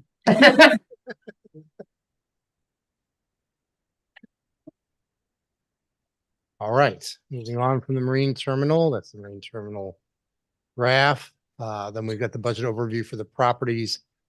We have done some review of the properties. Are there additional properties questions? Why did space rentals go down by $120,000? Warren, that's a question for you. Page 14, revenues. Space rentals, what does that include and why did it go down? A big part of it is the loss of revenue of KGY. So that lease ends the end of this year. Also, there was a decrease in revenue from the sale of CBC, which was accounted for earlier in this year. Thank you. Is the decrease in land rents under market district also, is KGY is not market district, right? Why is there a decrease in land rent in the market district?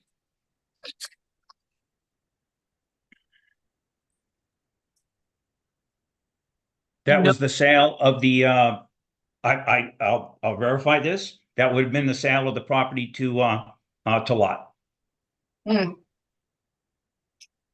Thank you. So Warren, this is the question I was asking earlier. I see 19 properties on the sheet that comprise this consolidated properties. And you've mentioned one that, KGY is moving on. How is it that this is not running a profit? You mean, oh, in terms of consolidated properties overall, Commissioner, to make sure I understand your question? Yes, how is it that we're renting out 19 properties largely in downtown Olympia and we are not turning a profit from them? Okay, a big part of this right now, ultimately, when we look at the port's entire real estate portfolio, if we, in fact, we included Newmarket and Cleanwater, if we could, we know we can't, if we could, in fact, the entire properties real estate division is a profit generator for the port in a very positive terms. Because of the FAA requirements, the Newmarket and Cleanwater Center revenues, as positive as they are net between the two of them, that revenue generation has to show under the airport consolidated airport budget. With regard to the consolidated properties piece, I believe that what's at risk here is we haven't yet adjusted the G&A allocation to properties based upon the sale of CBC, the Commerce Business Center in Lacey. As a result, there's a higher percentage of G&A carried forward from the 2024 budget that is not necessarily 100% applicable. I think that is the primary question mark that I have with regard to your question in terms of the profit generation of real estate. I might also add that one of the things that's come up in WPPA is land leasing is not necessarily that amazing of a revenue generator, and many of these are very old and potentially have just so looking at that when we're making decisions on how to activate the peninsula, leasing land isn't necessarily going to get it done as far as revenue generation. So looking at, and the port has been in our analysis of a potential hotel and different things, that was part of what they looked at, is the return on investment for the port with different ownership levels of ownership, because land leasing wasn't really going to move the needle for us.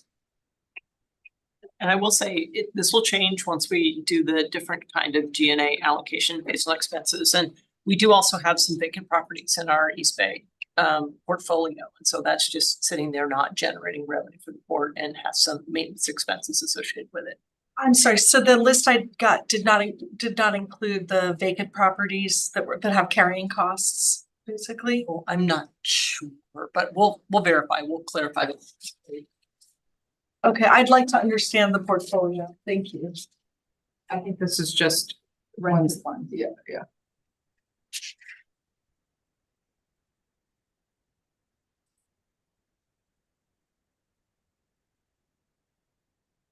Okay. Move on. Going on to G&A administration, Tricia kind of covered our look at G&A calculations, the fact that we are going to redo that. So not going to spend a lot of time looking at these. They are going to change. And then the actual allocation is what it says. The amount won't change. We're just going to carve the pie up a slight bit differently. Communications is under G&A, right? Yes. Is the plan to long-term utilize outside professional services in the way that we are for communications? I think we've transitioned away from using outside professional services for communications. We've previously been using them for, in particular, the Bud Inlet project and environmental issues, and we are transitioning away from that with the hiring of our communication specialist. Okay, so the current budget does not yet reflect that, because the outside professional services number increased, right, by 125,000 for communications specifically. Yes. So that dig into that a little. I'll have to look at it. Okay. Okay, I was just more so just curious. And then on finance and accounting, that's also G&A.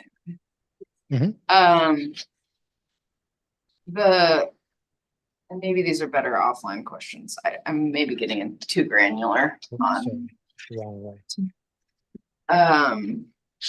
On page 24, is what are outside professional services for finance and accounting?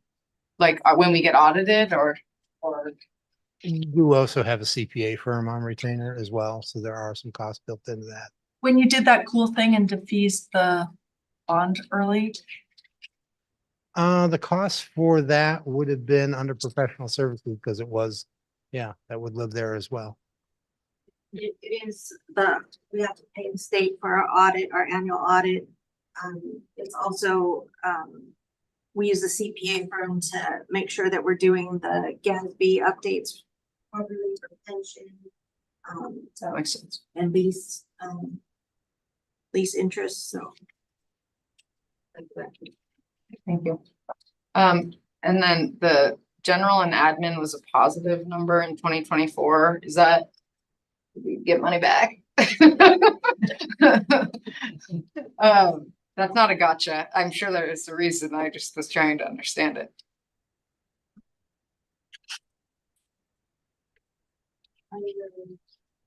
Under page 24, general and admin under operating expenses.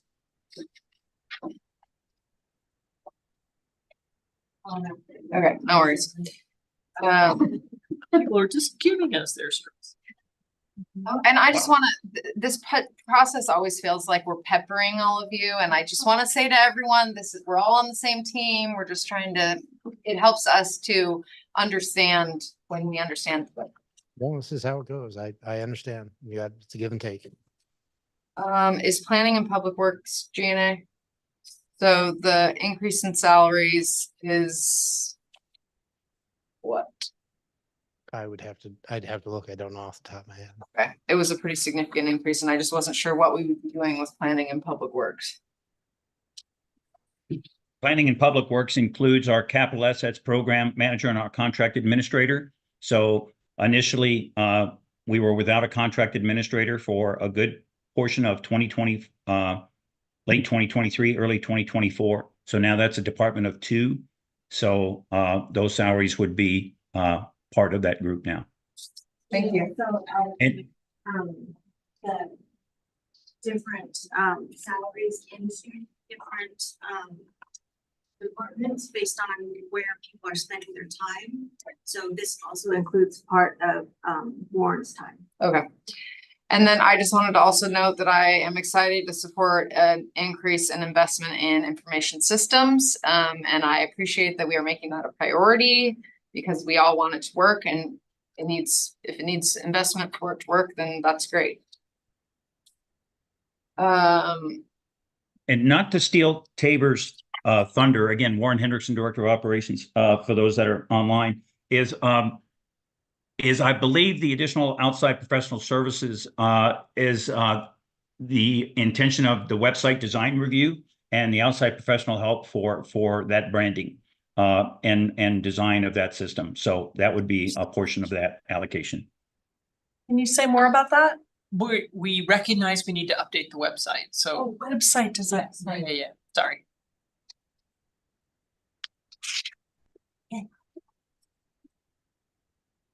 All right.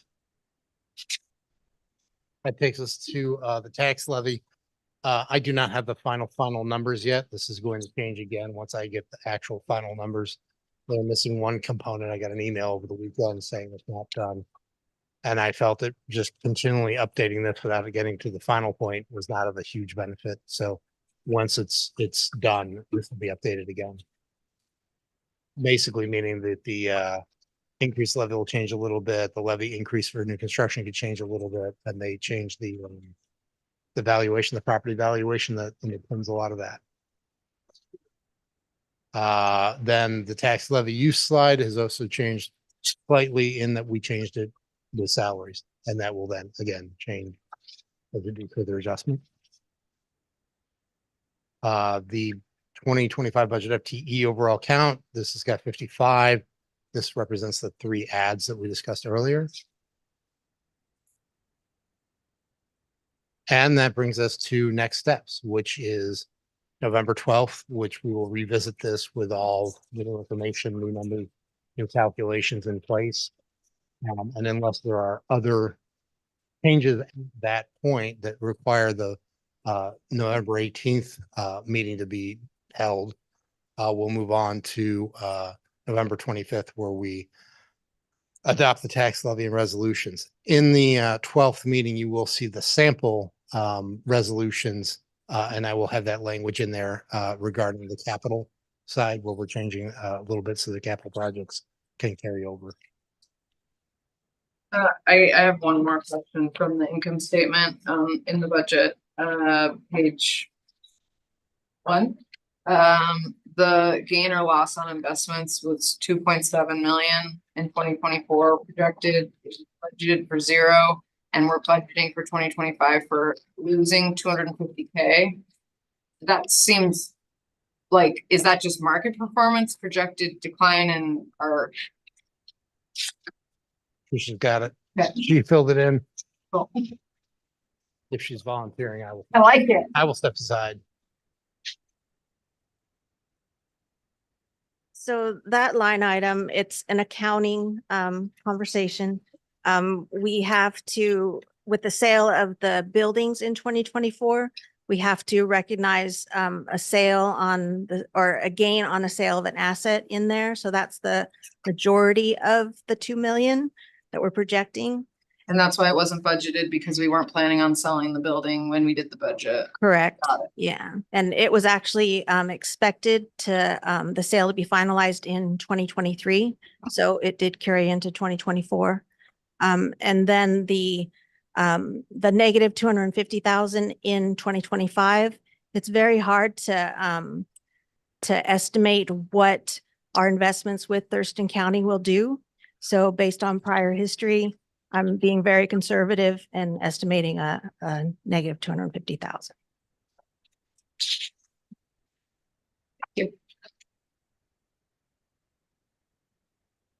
Oh, sorry, not done. Also on that same page, we are budgeting $0 for commission special projects and $0 for public amenities.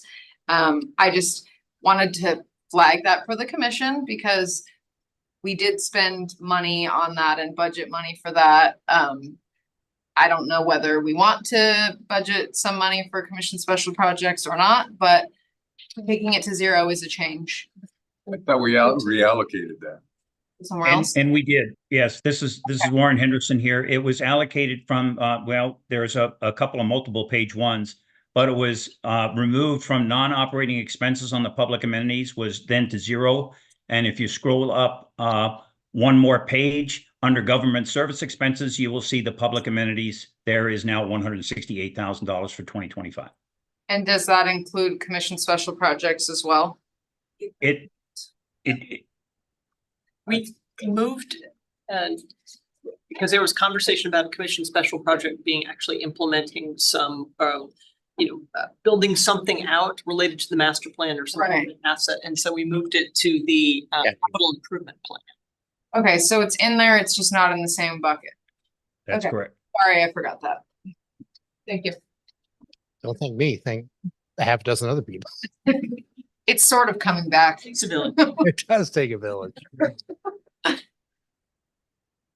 So that's the schedule. The next few meetings. I assume that we'll know whether we're going to do November 18th or not after we do November 12th. And that brings us to, seems a little redundant, questions and comments at this point. And this is Warren Hendrickson again. I can offer a few more additional comments to the questions if it would be helpful, and the commission and Executive Director Smith approves. Up to you, commissioners. Well, I guess go ahead, Warren. Okay, thank you, Commissioner. I appreciate that. Again, Warren Hendrickson, Director of Operations. Just a couple of high-level comments, and realizing that 3 of our commissioners are seeing the budget process for the first time, and it's a tremendous amount to absorb, and there's no question about that. Briefly, as you get into the weeds and you consider operating versus maintenance expenses, they are 2 separate different categories, but I do want to clarify there's a nuance in there that could really be confusing. On the operating side, we're talking salaries and benefits, professional services and supplies, office supplies, for example, utilities.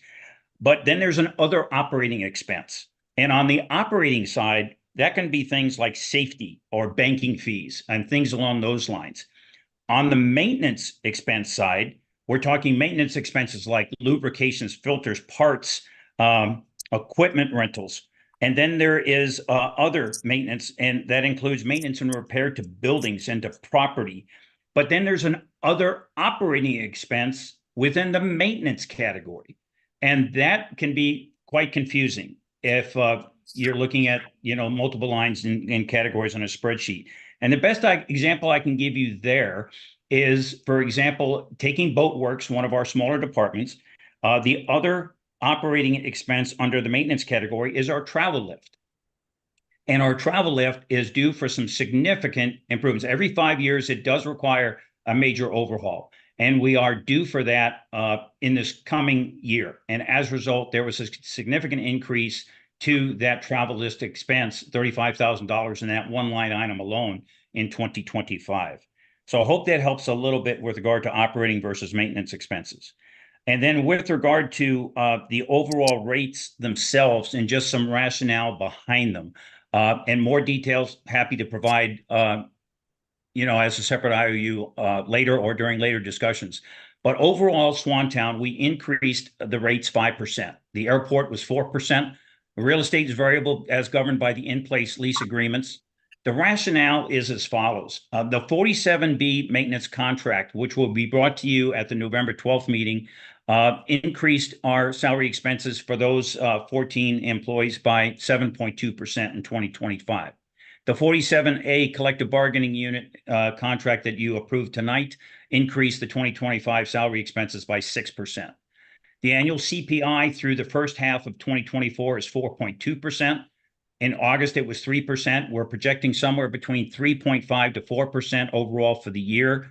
So when you take into account just the overall increases in salaries along those levels, the projected increase of salary for non-collective bargaining unit staff and the CPI, you can see the approximation with regard to that, with regard to both Swantown and the airport, and why those numbers came in where they did. In the marina specifically, the stormwater environmental requirements are increasing. We will have to address the stormwater pond that's over there. We did, in fact, look very closely at, in the first quarter of 2024, all marinas throughout Puget Sound, and in the third quarter specifically at Fiddlehead right next door and the Port of Bellingham, recognizing that Fiddlehead does not provide near the amenities and services that we do at Swantown. And our rates are very comparable when you look at the actual dollar amount per foot per month. We are within very small percentage points of each other. And only the mortgage and storage rates are affected by the increase, not the land use. Land use, for example, for like the shoestring circuits, for example.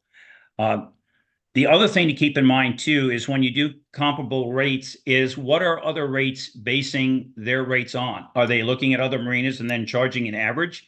In our case, we took the approach of looking first at what is the increase in cost. We know about stormwater. We know the travel lift for Boatworks, for example, is going to increase, looking at the marina, and then also looking at the salary increases and the CPI impact.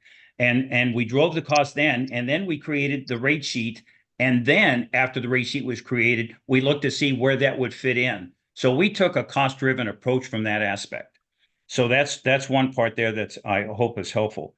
With regard to revenue projections, the key here is revenue and depreciation from a very high level are very important to us looking forward.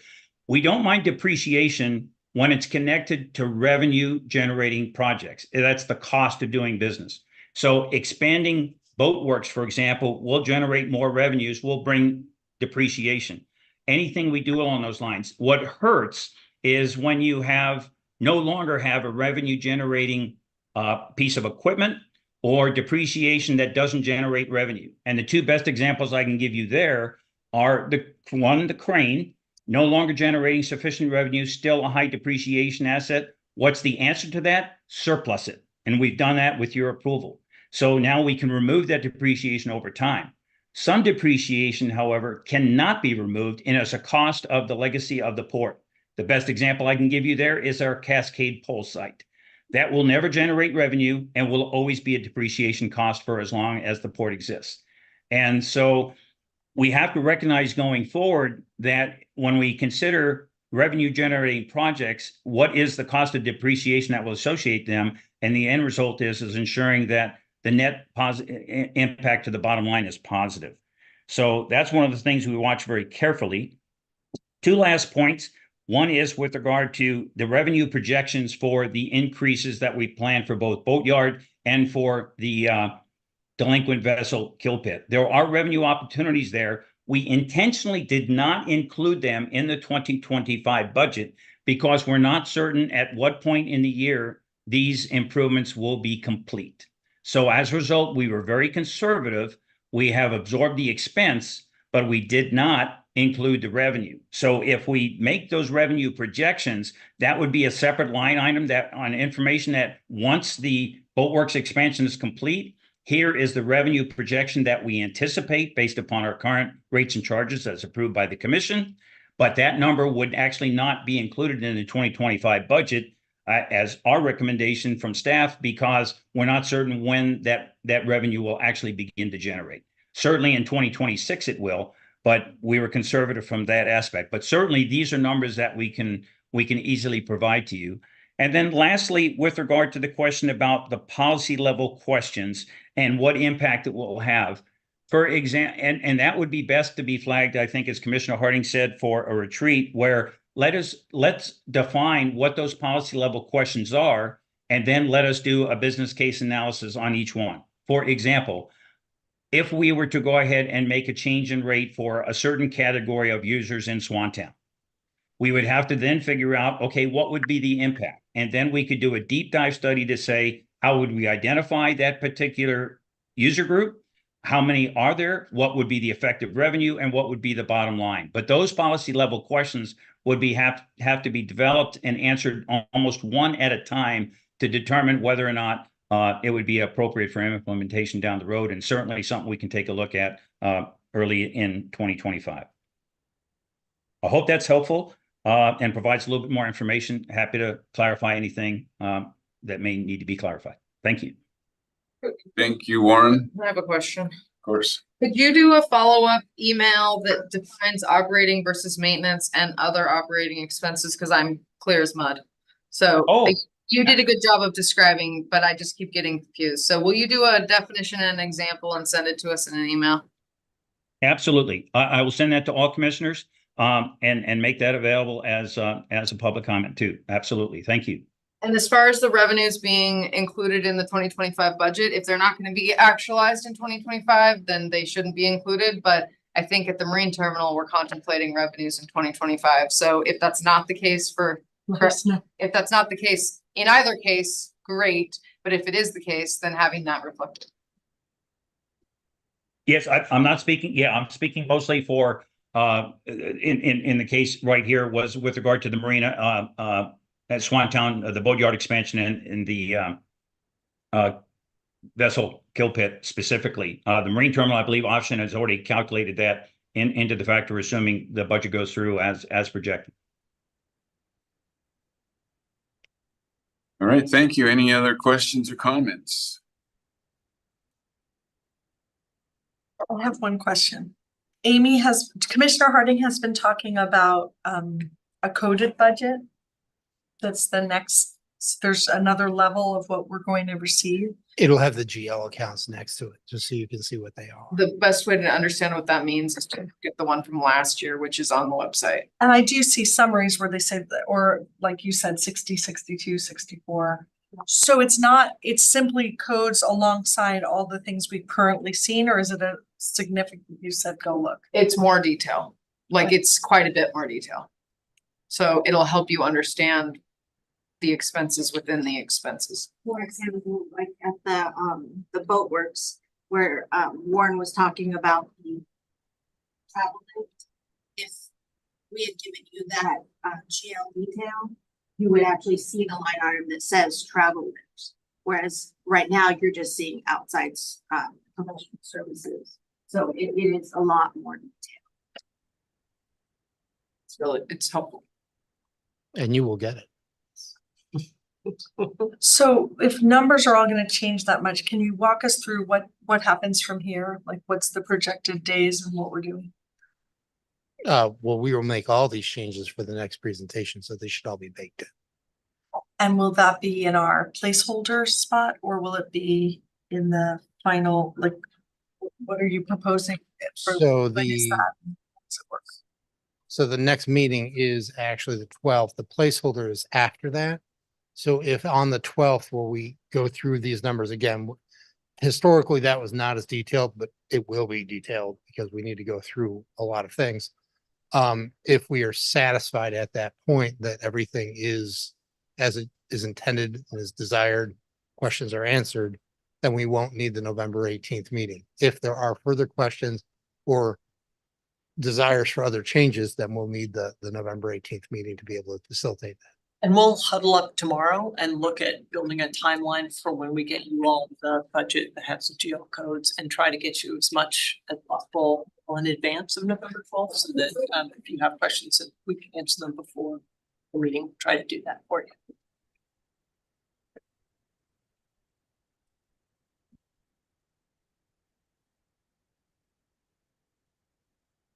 Okay, back to the questions and comments. I don't have another slide. I can't click to anything else. That's it for me. Can we take a 2-minute break? Can we take public comment first? Oh, yeah. So is there anyone that would like to make public comment on the budget and capital investment plan and draft operating budget? I see Carla Wolfsburg. To raise Carla and Lee Reiner. Okay, Ms. Wolfsburg, you have the floor. Hi there, Carla Wolfsburg from Tumwater. So this is about one of the lines in your 2025 capital budget. And it wasn't specifically addressed tonight, but because it's in there, I'd like to ask some questions about it. It's a $3 million allocation, and that's for this new warehouse at the marine terminal, this portable warehouse. And of course, the issue again is if this is built, it will precede the completion of the master plan. So that's another, I think, big problem. But the other issue is financial. And, you know, if you look at a 10-year snapshot of the port's speculation with public funds, and they all resulted in losses, I think this one kind of follows that because there's no commitment from that company, Suzano, to nothing in writing that commits them to bringing those 5 ships a year. So in 2015, there was a $3.4 million crane purchase. And 7 years later, the loss was $2.4 million. And that was reported in the Olympian. And in 2017, the port funded construction of a fuel dock at Swantown for another $2.4 million. And of course, there's been a loss every year since that was constructed. And boaters simply buy cheaper fuel elsewhere. Now, 6 years later, here in 2025, the port is poised to invest $3 million. And I think it's a very financially speculative process because I have a couple of questions about it too. One, how can the port consider this warehouse a revenue generator? Because if the anticipated $500,000 annual revenue for each year is going to go towards the cost of the building itself, I don't understand how that works out. It just seems like it's a zero revenue generator for 5 years. And then the second question is, how can that 50,000 square foot warehouse be considered portable? I mean, where will it travel? And what about the floor? I mean, I assume it's going to be concrete like the Marine Terminal building. And I learned about this at the tour of the Marine Terminal in October, that Suzano has very specific needs, so their product can't be stored with other products. So I assume that it will need some kind of, stable flooring, and it will probably be concrete, but I don't know. So I think that these issues need to be answered for the public. And also, I really very much object to the building of this warehouse preceding the outcome of the master plan in 2025. Thank you. Thank you, Ms. Wolfsburg. Is Lee Reiner, did she have her hand up? I've asked her to unmute. Yes, thank you. Can you hear me? Yeah, we can hear you. Yes, I would like to also talk about, it seems like the Port of Olympia is totally involved in speculation using taxpayer money the Port of Olympia speculated some years ago they were going to make a ton of money with a crane. Year after year go by, lost money, lost revenue, lost taxpayer money, people barely able to make their mortgage payments, yet they pay Port of Olympia every year in taxes. Where does that money go? Oh, down the drain. The crane was lost money. Fuel dock. Oh, that's going to make a ton of money. Oh, yeah, we've got to spend $17 million on the fuel dock. Here we go. People trying to make their mortgage payments. They have to pay the Port of Olympia every year to fuel this speculation. So now we have this portable warehouse idea. And we don't really have a contract with Suzano, but we're going to speculate. This is a portable warehouse. Where's the floor? Where's the floor for this warehouse? Is it a concrete? Is it really a movable warehouse? The general public really doesn't know anything. And this where we come back to the transparency about the Port of Olympia. There's very little transparency going on. I think it's amazing that we had this conversation tonight. We're talking about millions here, millions there. I think there's as was seen tonight, a lot of confusion on a lot of levels.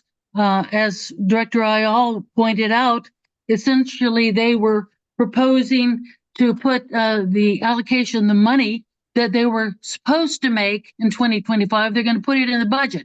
So this is speculation again. Oh, we're going to make so much money next year, so we're going to put it in the budget because, oh, we might be able to get it. Maybe, maybe, maybe. Just like maybe for the port crane and maybe for the fuel dock.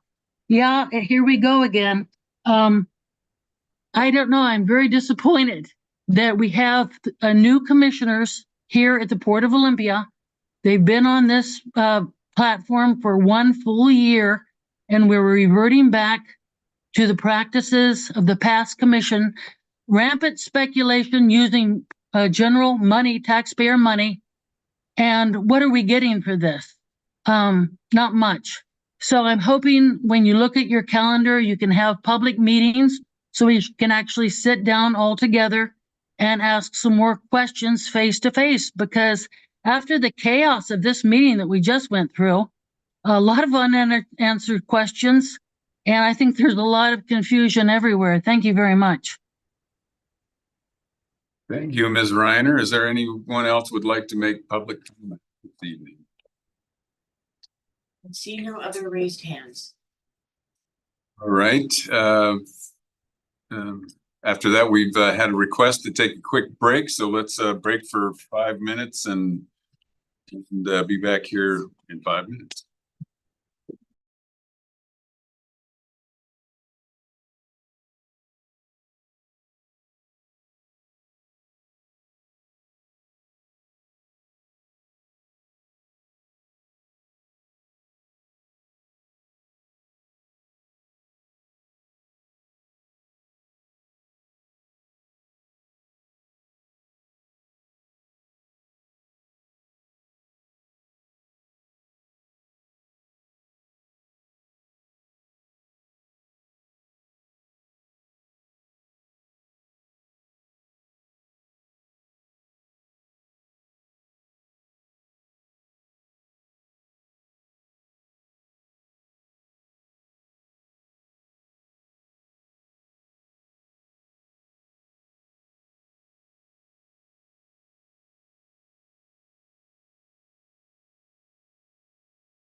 We're back in session here.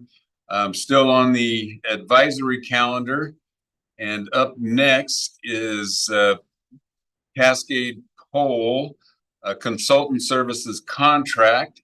And Don Bakke, Cascade Pole Site Manager, you have the floor, sir.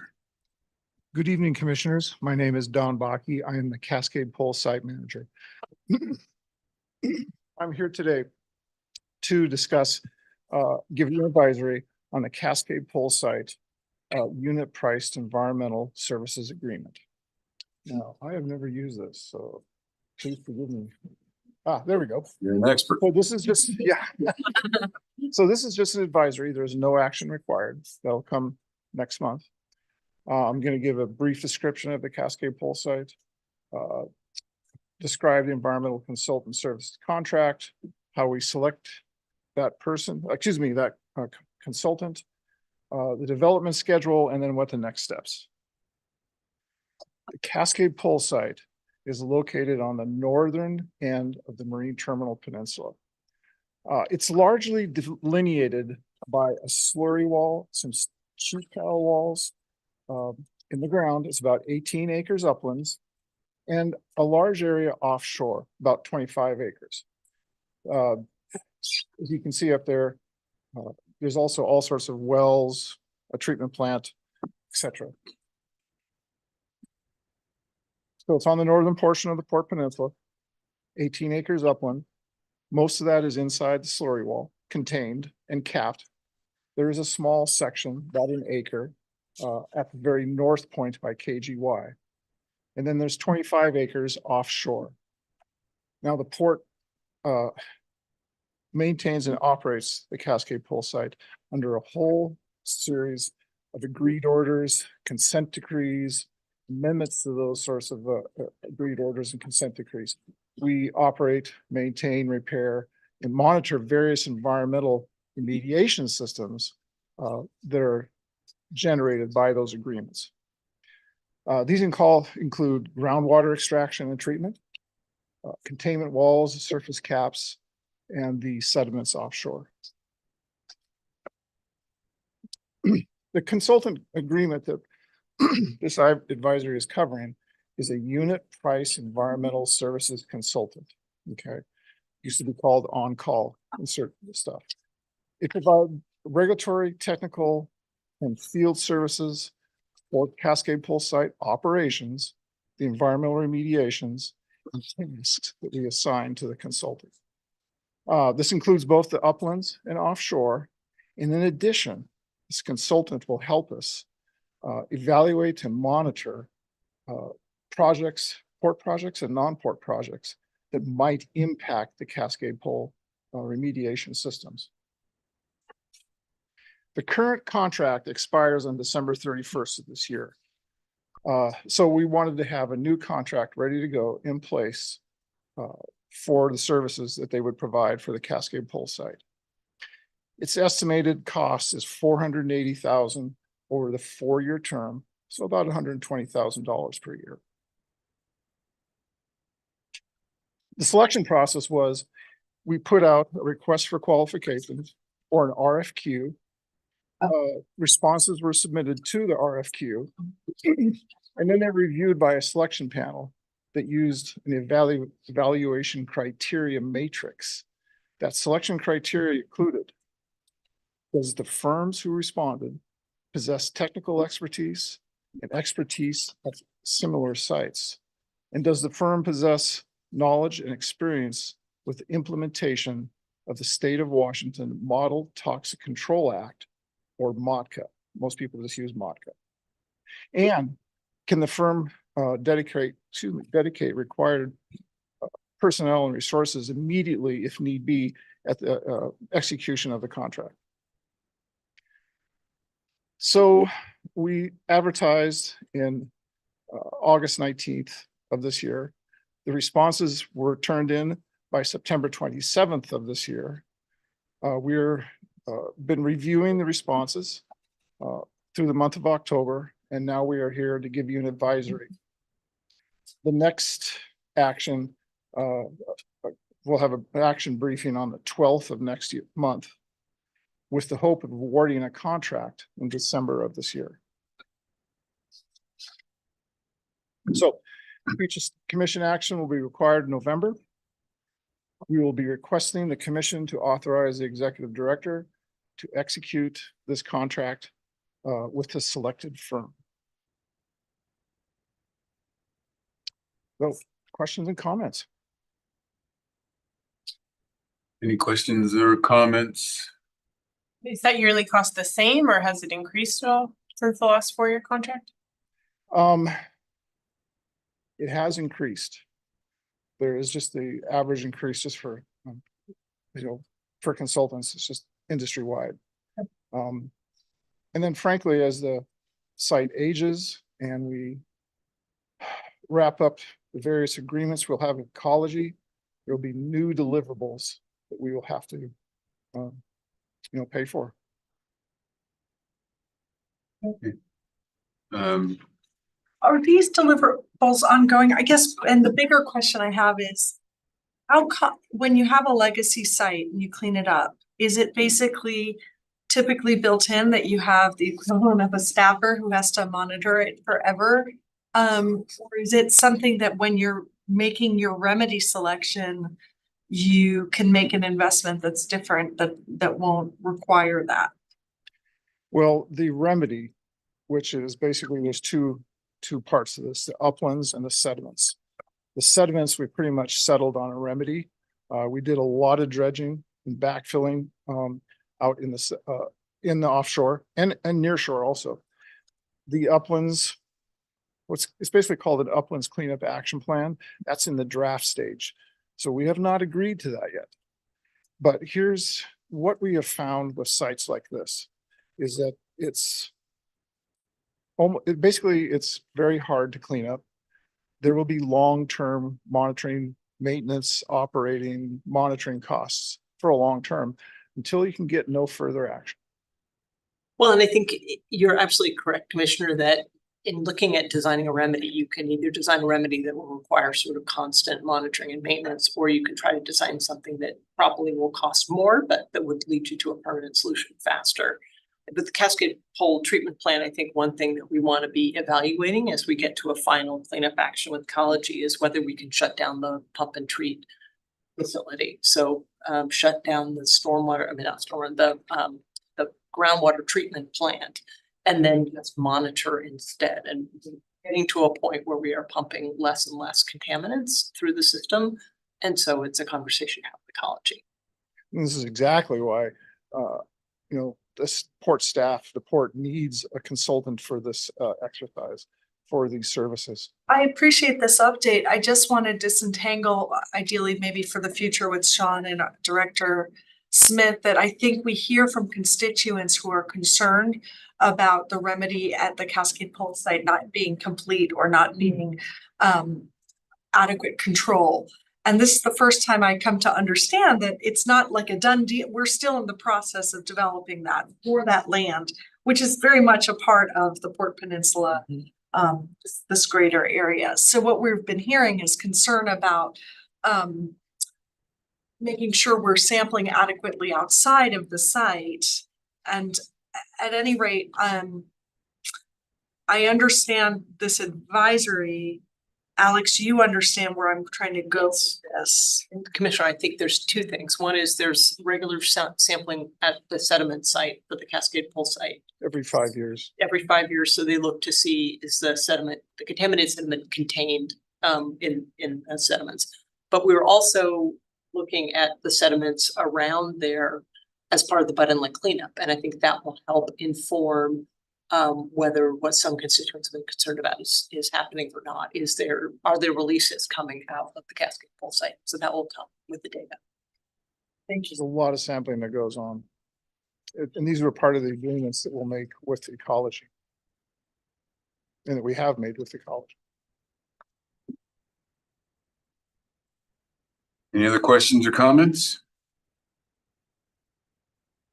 All right, let's check and see if there's any public comment on the Cascade Pole Consultant Services contract. No raised hands. No raised hands.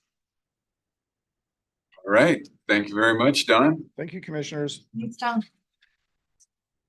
All right, that concludes our advisory calendar. And now we can move on to commissioner reports and discussion. Commissioner Tong, would you like to begin if you have anything this evening? Sure, yeah, I would just want to bring it back to the warehouse, you know, as I've talked about in the past meeting, just that budget item and my concerns. And just the fact that we really should have a public meeting. I've expressed that to Alex in our one-on-one for a couple weeks now, and just back to the revenue conversation, I would like to include that in the budget for the upcoming year. If we're including the cost of the warehouse, and there are things that we can get from Suzano, commitments and revenues that we can include, I think that's important. Thank you. Commissioner Sanders, anything? Oh, I just wanted to thank port staff that went and presented the master planning at Steady. So that was very well received, and I appreciate them taking the time to go and present the master planning to our Steady group. Okay, thank you. Commissioner Vasavada, anything for reports or discussion? Just two things. I really enjoyed visiting the Rutledge Corn Maze this weekend. So just another shout out for that. And also understand that the Deschutes Estuary Restoration Interlocal Agreement work continues. There are some questions. It hasn't been signed yet by the Thurston County government, but it's moving forward there. And so keeping an eye on that. And then finally, I would just like to build on Commissioner Tong's comment that some of the things that I am asking be part of that public hearing about the warehouse investment. Just to take a step back, I think we're really focused on it because it is part of the Port Peninsula where we have launched the master planning. So really understanding how it does or doesn't align with the timeline for the master planning and revisioning of the peninsula, understanding a clear span warehouse, and does it have other values? Basically, I hear what people are asking, what, it's impermanent? Can we just pick it up and plop it down somewhere else? A significant part of the investment probably does have to do with site preparation. So understanding what that looks like and what that facility's values tend to be in our community, irrespective of the Suzano tenant. The time for it to pay for itself. In other words, this is an investment. It generates revenues. Over time, it pays for itself. All those revenues embody jobs, you know, for the people who work, like they do have economic value to our community, but understanding the timing, both with Suzano as an anchor tenant, and if Suzano doesn't appear, what does that look like? Those are all things I think that we need to include in this conversation about the warehouse investment. And I just want to, let's leave it at that. Thank you. All right, thank you. Commissioner Harding. My quote of the day from Leo Roston. I learned that it is the weak who are cruel, and that gentleness is to be expected only from the strong.